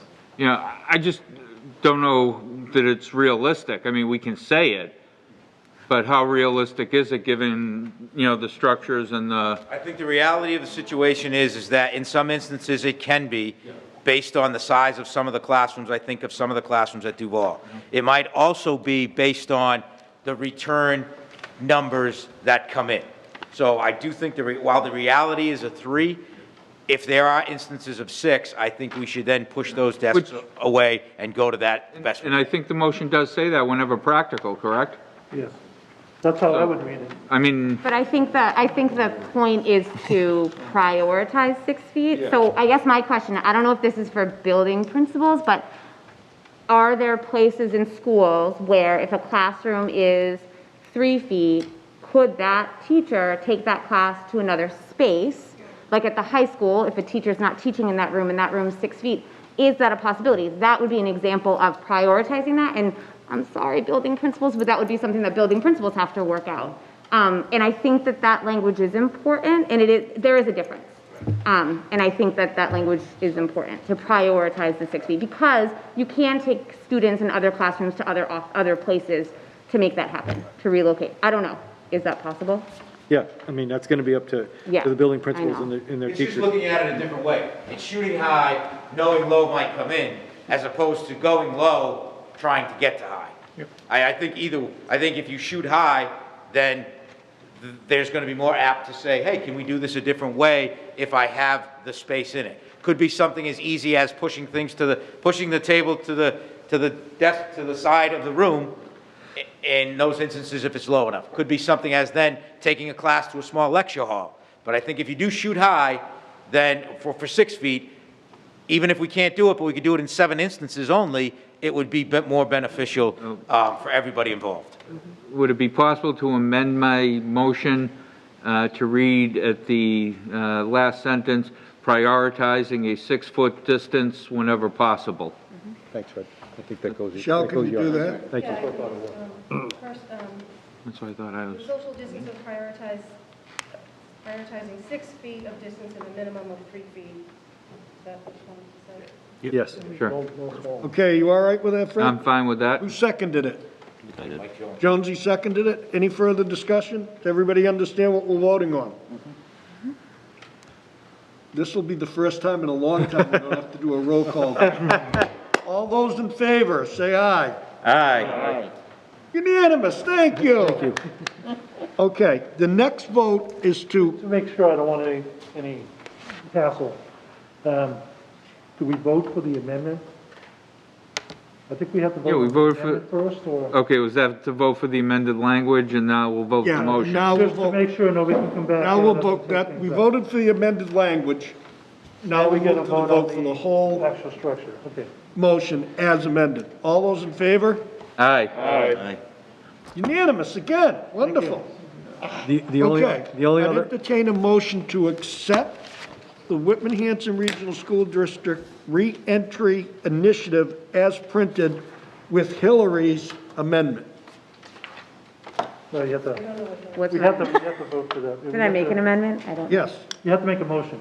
Oh. Make the motion of readjusting the time. Oh, yeah, so, oh, the half day. Thank you, sorry. I didn't want to Well, deny it. wouldn't we vote, wouldn't we feel like- vote on a revised calendar? Yeah. Wouldn't that be how that would work? Yeah, we can do it that way, Yeah, So I think that's how it should be handled better, yeah. yeah. because it appears that everybody wants to see that.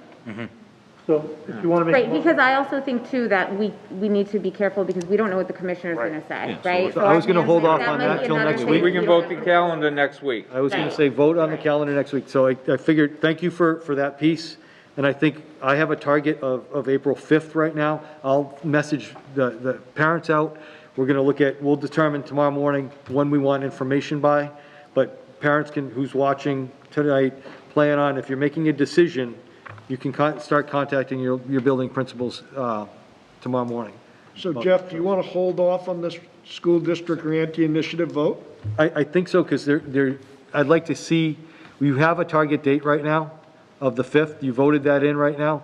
I want to see what the commissioner says on Friday, and then we can report back on Wednesday if we want to modify this, because I would modify that language to 4.5 days. So, Okay, so you want to vote on it now, and then we may modify it in a week.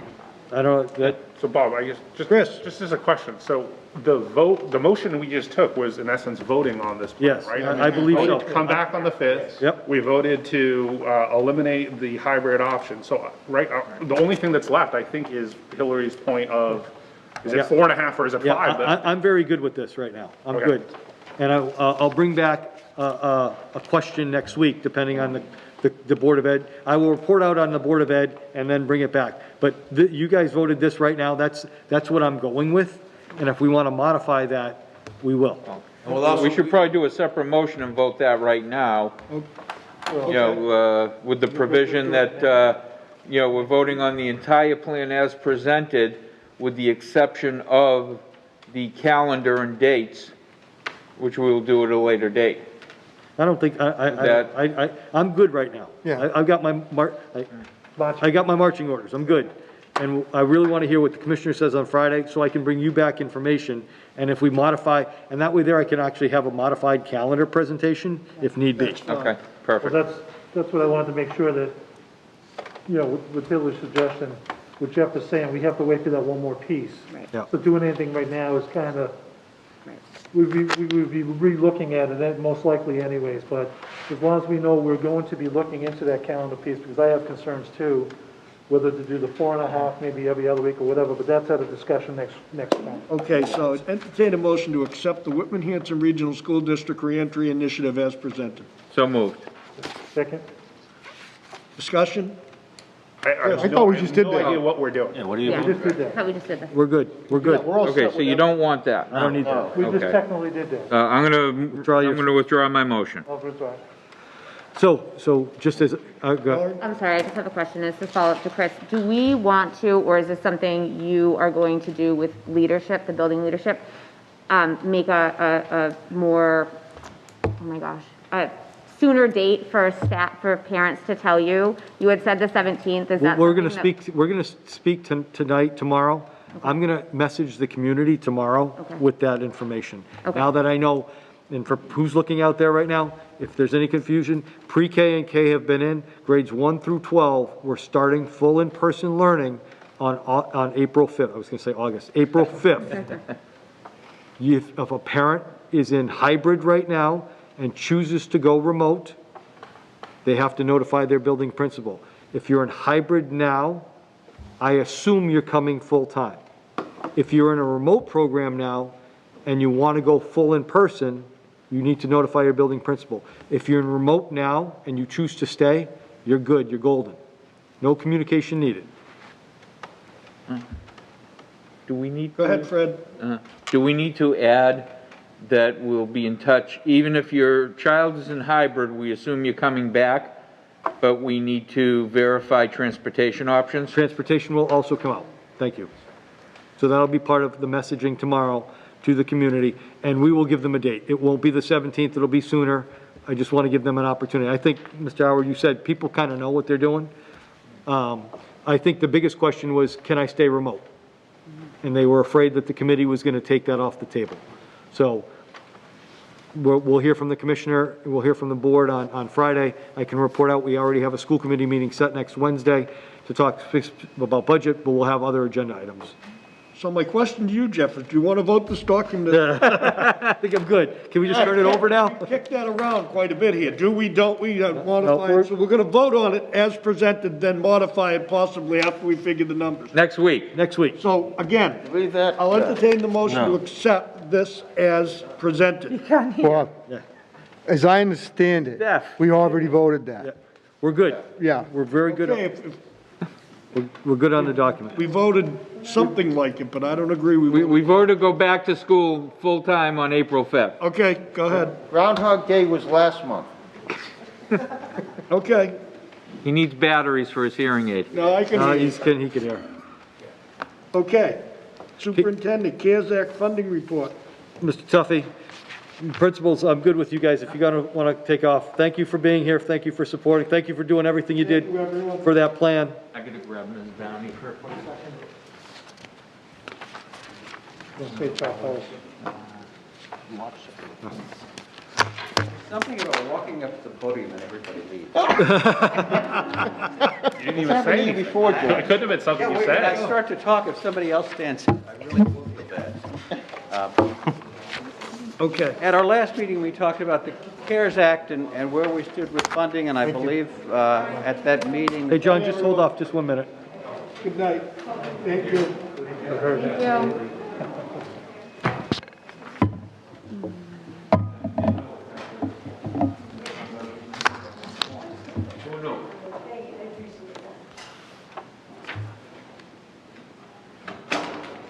Thanks, Sean. I'm feeling good that somebody's coming back. Okay. And I believe at the last school committee meeting, the superintendent said we would both talk about CARES Act funding and where we stood, and also have an opportunity to check in with our member towns as to where we stood with them, because as I think everybody knows, the CARES Act funding is the so-called Plymouth County CARES Act. We do not get the money directly. We apply through our member towns. They have to agree to accept those applications and pass them on. Last week, Superintendent and I had an opportunity to meet with the town administrators of both Whitman and Hanson to find out where we stood and how much money they have. And the short answer is they're out of money. They've used their allocation, and so we now have the sum here, and we'll talk about what we spent money on and where we stand and how we're going to fund this. We spent COVID money, and it's not just CARES Act money. It's the ESSER money. It's the it's the earmarks that our representatives put in the budget this year, the state budget, as well as some other programs that the state came out with. Those were all resources. We've really spent money in 5 categories: cleaning services, supplies, contracted services, technology, and salaries. I'll talk about the first 4. I know the superintendent has something to talk about salaries. When it comes to cleaning services, all of these are items that we did not originally have in our budget, and it's all been expenditures necessitated by our response to COVID. These expenses go back to last March, because this is something that is a continuing issue. Cleaning services, it is pretty much what it sounds like. You know, we last March had a deep cleaning of this building. We had some rugs that we needed to clean. We have help in this building right now that goes through and cleans the high-touch areas every day that we did not used to have. We are doing sanitation on buses that was not in the original contract at a level that nobody had anticipated when we started. Those are the types of things that are in cleaning services. So far, we've spent $172,000 on those items, and we have encumbered. We expect to spend another $130,000 for those ongoing services. Supplies are pretty much what you think they are. It's personal protective equipment. It's cleaning materials. It's wipes. It also is some items that when this is over, we will still have. We have more dispensers for sanitizing hands than we had before. Those will survive, and we will continue to use them. We have spent $430,000. We still have an encumbrance of $169,000. Contracted services, you actually heard about some of those. Some of the work that went into the glass repair or working on the windows, I should say, not necessarily repairing glass. The screens that were put back in, dealing with the balancers so we could get the windows open, those kinds of things. It also includes some labor that went into some of the modifications that happened in the nurses' offices so that there was greater privacy around people who may be in there for reasons related to COVID, and it will survive and will be a useful thing. When I mentioned supplies, I should have also mentioned things that we talked about before, and that is some of the iWave material that we purchased, the cleaning of the air. You know, we were compliant with the code as it existed when we started. We are compliant with what is the new code, and those are some items that will survive this current situation and permanent improvements in the building. Technology is the computers, the laptops that we have had to replace and add to our fleet. It's the Chromebooks that we come closer to a one-on-one initiative, but we needed them so students could remotely work on their lessons. It was some changes had to be made to our technology so that we could support some of these distance learning items, and then some software that we did not have and we needed to purchase so that we could again do distance learning. And then finally, salaries. Salaries are related to people we needed to hire, FTEs that did not exist in the budget when we started, additional help so that we could provide that distance learning. That was something that we never did before. We never did remote learning to the extent that we did this past year. How are we? All of that totals $3,189,000. It's a lot of money. How are we going to pay for that? So if we look at the bottom of the page, we're looking at revenues. We have submitted $886,000 through our member towns so far. Last week there was a ceremony that I know some of you went to where we're starting to get those checks now. It's taken Plymouth County a while to process those bills, but it's taken them a while for everybody. They're not picking on us. The way it the way it will work is those reimbursements go to the member towns. They receive that money, and then they have to put those reimbursements on a warrant and send it to us. So that process has now started. In terms of additional funding sources, Hanson has set aside $301,000 for additional submissions from us, and that is in keeping with numbers that we had provided Plymouth, both the towns of Whitman and Hanson back in November and December. Our expectation is Whitman will have $451,000. That's consistent with the number that we had supplied. We've had a change in administration, and the current town administrator was not fully aware of all of the details. We have a technology earmark of $200,000. That is a firm number and a commitment that we will be drawing on. There was a earmark in the budget for personal protective equipment of $200,000. That is a firm number. It's available. We will be drawing on that. Now we're expecting that we will use ESSER 1 funds that we've received. We haven't spent them yet, $292,000. There was an award that's been made to all districts this year called the Coronavirus Prevention Fund. It's $157,000. We actually got our first payment of that, which was half of that came just a few days ago, actually last week. and we will get the other payment in April. That's an automatic payment. We'll be using that. And then finally, we expect to be using ESSER funds, ESSER 2 funds that will be available for our use later on this year in that to pay the remaining deficit. All of that will balance out, and that's how we expect to end the year. We know that we expect that the relief bill that was just passed by the House earlier this week will in fact contain some funding, and we're hoping that that will become available and help us as we go into next year. Questions, anyone? Fred? I noticed under the ESSER 2. Yes. You're stating 701,277. Correct. And I thought the entire award was just over $1 million. That's correct. With the extra $10,000. So we do have some available funds still. Yes. In addition to what we're seeing here. We're not using all of the ESSER funds. We're just using the amount that we need to meet the commitments as they exist today. Okay. Yeah. And I'm sure Jeff will speak to some of the anticipated salaries, et cetera, on the expense side. And if I could, and you mentioned anticipated, when you look at this, in 4 of the cases we talk about expended and encumbered. Expended is just what it sounds like. The money's gone out the door. We've received the goods and services, and we've paid for them. Encumbered means we've issued a purchase order. We haven't received it yet, and so we haven't paid a bill. When it comes to salaries, it's just an accounting issue. We actually don't encumber those, but we know what we expect to spend as the rest of the year goes on, based upon the people we have, the number of pay periods left. Okay. Thank you. Anyone else? Dawn? Thank you, John, for putting this together. I know I've been asking for it. If I look at the revenue numbers, so the previous CARES submissions, 886,000, and then the 2 town funding sources, 301,000 and 451,000. So those 3 numbers combined would be the total that we've received from both member towns? Or that's been submitted? That will have been submitted to Plymouth County CARES Act. Okay.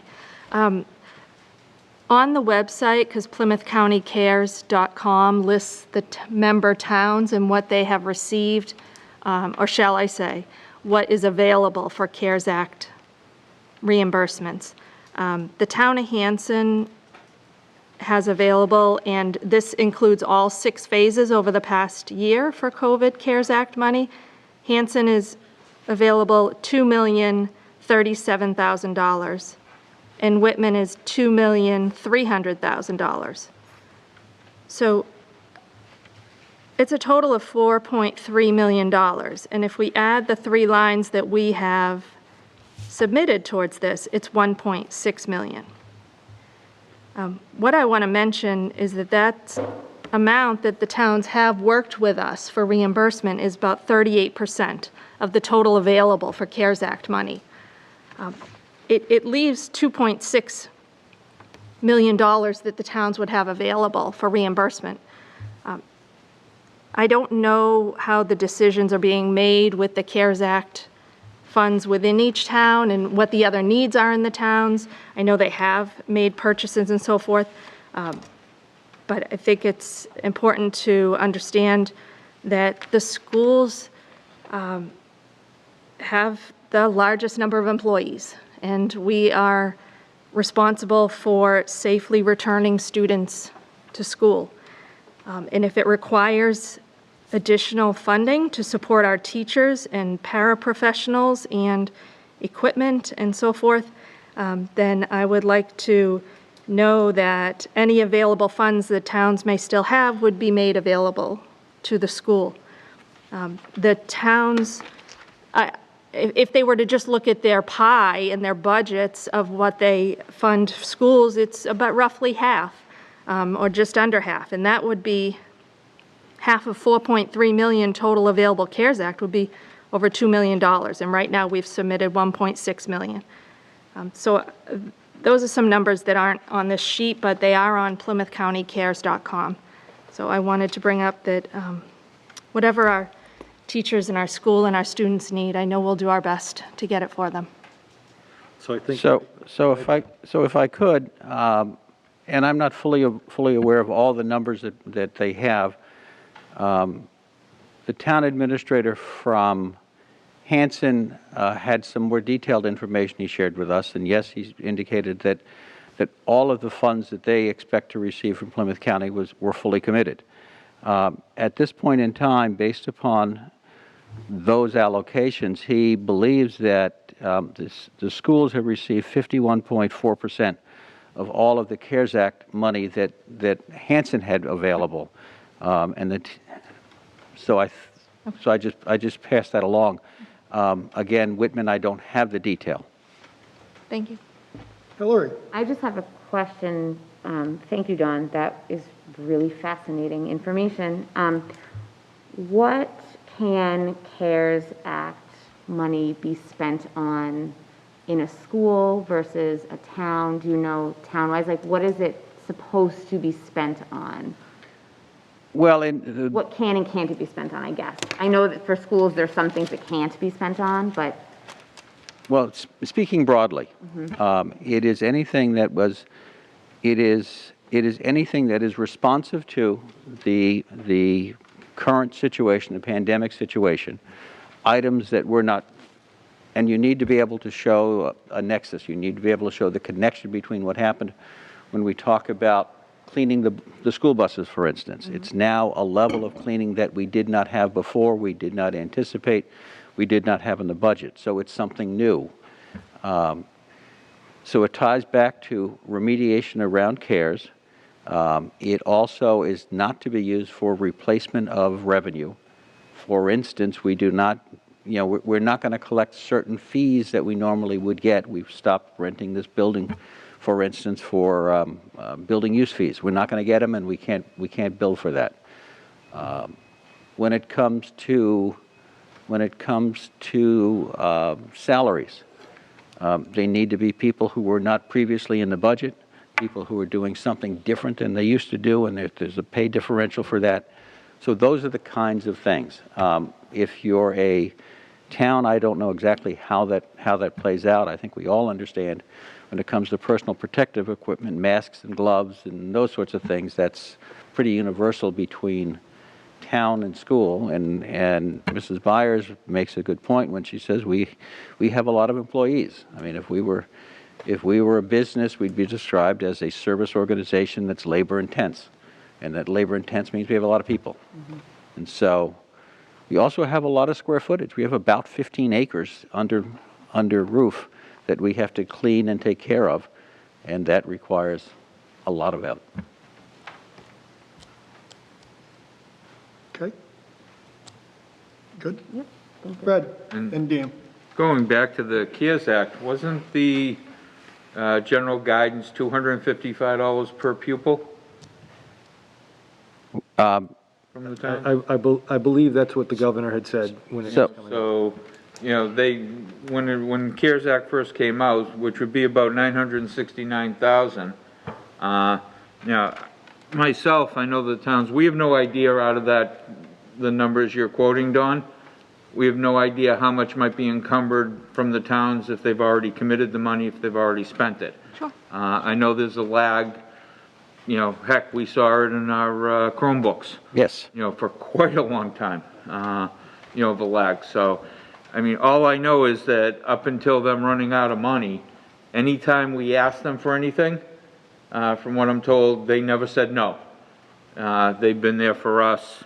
So if it was $969 we were supposed to get, and we ended up with somewhere around 1.5, 1.6, I think that they went above and beyond, and I think they really tried to take care of us as much as they could.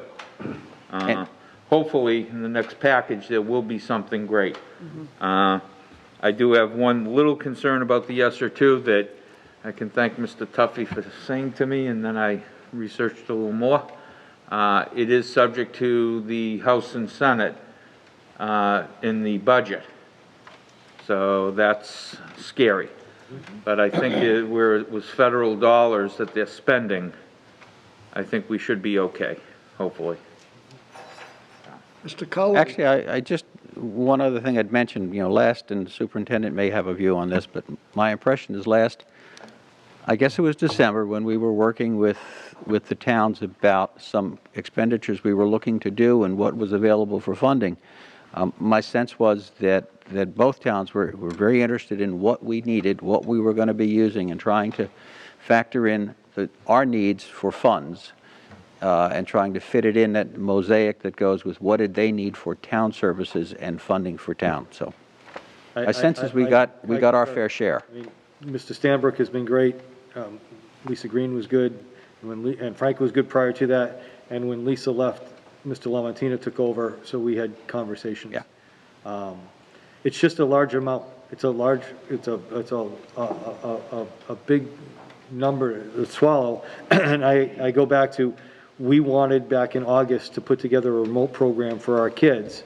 And remember when I said it's Tech Academy or Greenfield, and there's a charge to that. So just to give you some rough numbers, because I looked at the salary and said, well, it's $1 million. But if we have 348 kids pre-K to 8 in remote learning right now with teachers, if Tech took their 5,000, and that's the minimum they would take, that would be 1.740000. $1.7 million to go to Tech if all those kids chose that option. Now, some of those parents might have homeschooled those students, and we would have lost Chapter 70 money on them because they would have withdrawn. Or Tech, they would have withdrawn and gone to Tech. If we include the 9 through 12 kids, and if the high school teachers didn't agree to live streaming, you're looking at a $2.9 million bill. So $1 million in staffing for our teachers to teach kids within district to satisfy the needs of our students, the $1 million is very well spent. And that gave you guys the opportunity today to relieve some parents' stress to say, no, we're not going to have remote, we're going to come in. So those teachers will stay on. Just for you to know, there's 11 regular education teachers in remote learning. There's 2 special education teachers in remote learning. I have 14 paraprofessionals. I have a principal. I have 348 kids in a program. We gave Lisa Tobin a nurse stipend to work above and beyond on overtime, Saturdays and Sundays. And we have an admin assistant who's worked above and beyond through COVID since the summer. So that totals, that's that $1,016,660.24 in salaries, just because that is a big number to spend. However, you had also asked us to do it as financially efficiently as possible. If we outsource this would be at least $700,000 more, maybe 500, depending on that. But we're looking at a bigger nut of dollars and cents. And if I could say, I think I'm going to suggest that we provided a better product and one that was more identified with this school system than any of the other 2 alternatives that would have been very far and distant and not at all connected with the school district. I suspect that when we do away with that program, it will be a whole lot easier for students and families to transition back to Whitman-Hanson, since they were at Whitman-Hanson to begin with. Most of those answered, just a small nut.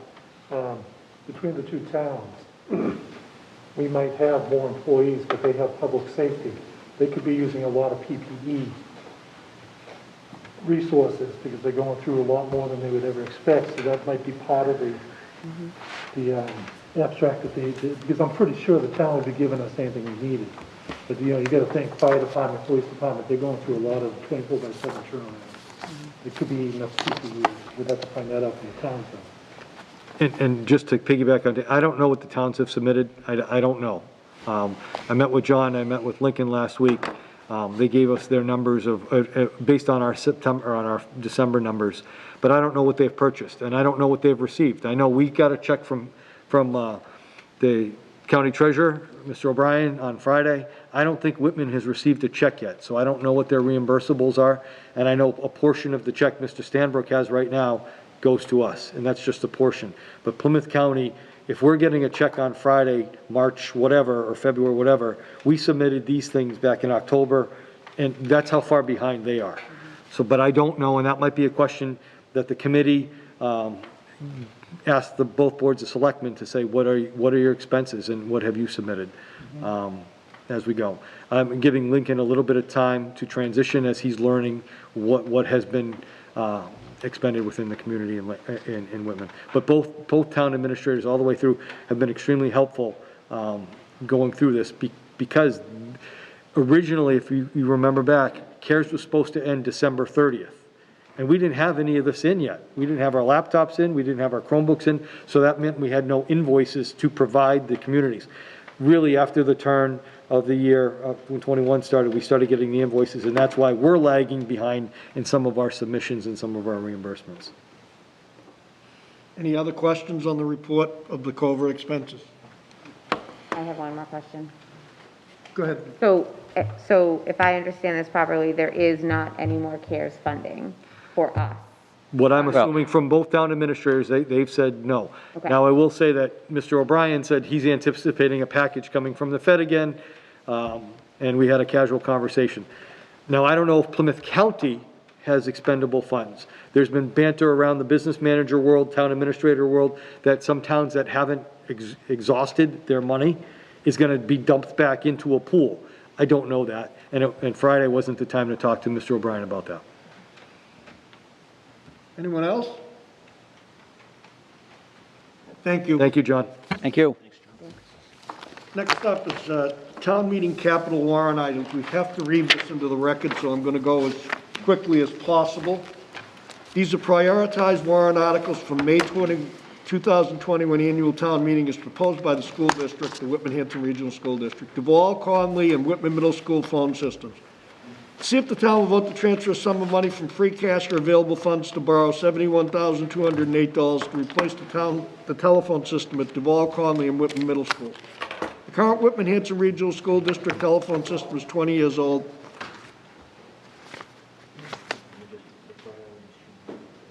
Oh, it did? Yeah.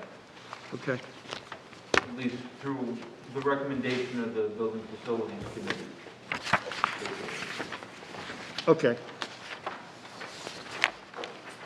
They're all going to be there anyway, Fred. The current Whitman-Hanson Regional School District telephone system is 20 years old and reached the end of its life. The system is no longer supported with replacement parts and no longer available for repairs or expansion. We are unable to secure a service contract due to the age of the equipment. Estimated cost $71,208. Number two, see if the town will vote to transfer a sum of money from free cash or available funds or borrow $133,404, which is 60% of the total cost is $222,340 to pay Whitman's share of the cost to replace the telephone system at the high school. The current Whitman-Hanson Regional School District telephone system is 20 years old and has reached the end of its life. The system is no longer supported with replacement parts and no longer available for repairs or expansion. We are unable to secure a service contract due to the age of the equipment. Estimated cost $133,404. The next prioritizes, as Fred just mentioned, to be 3 and 4 have changed, so I'll read 3 first. See if the town will vote to transfer a sum of money from free cash or available funds or borrow a sum of $40,000 for additional funding needed to complete the emergency generator project with the transfer switch update. Projected costs were determined to be a total of $200,000. The town appropriated $160,000. An additional $40,000 is required. These sites frequently lose power during storms, and this places the buildings under a condition where we could experience pipe freezing and/or food loss. Estimated cost $40,000.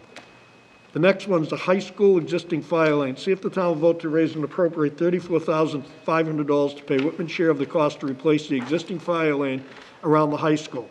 The existing roadway / drainage is becoming more of a hazard due to increased groundwater shedding across the roadway. We are seeing increased ice conditions during winter weather.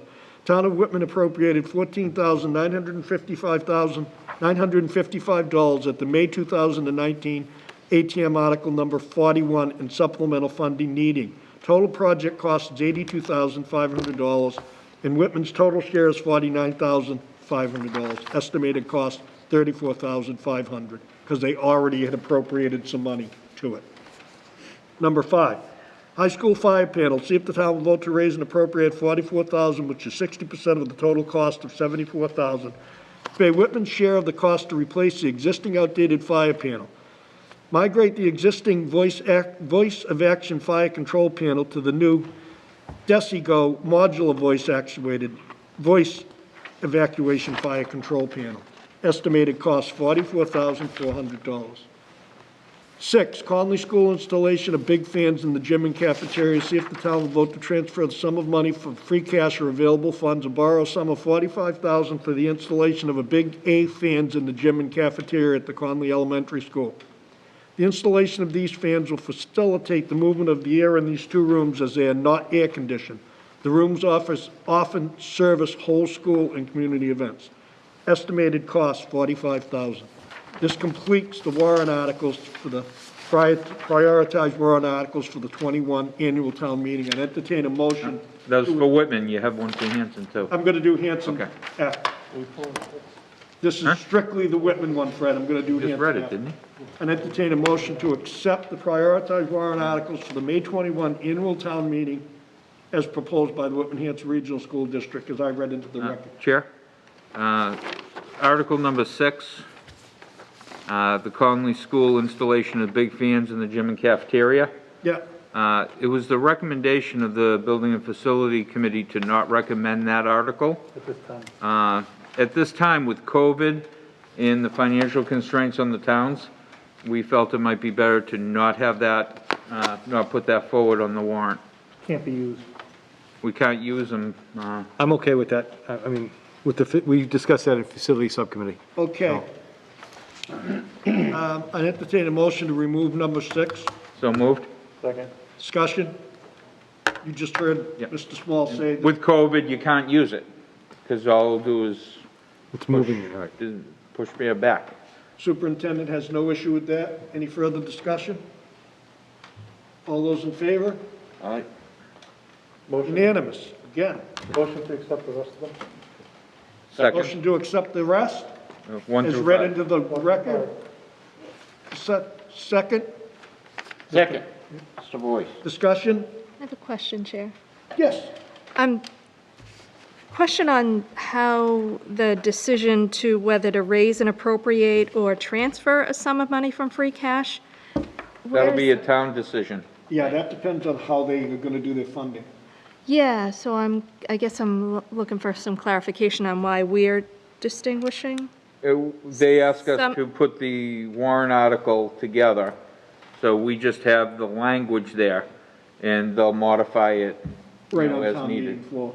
But that's the Some language. of these articles say to raise and appropriate, and some are saying to transfer from free cash or borrow. So I'm wondering who decided which ones. Probably just have cut which and fund. pasted from the last article That's exactly that we what we had. did. Right.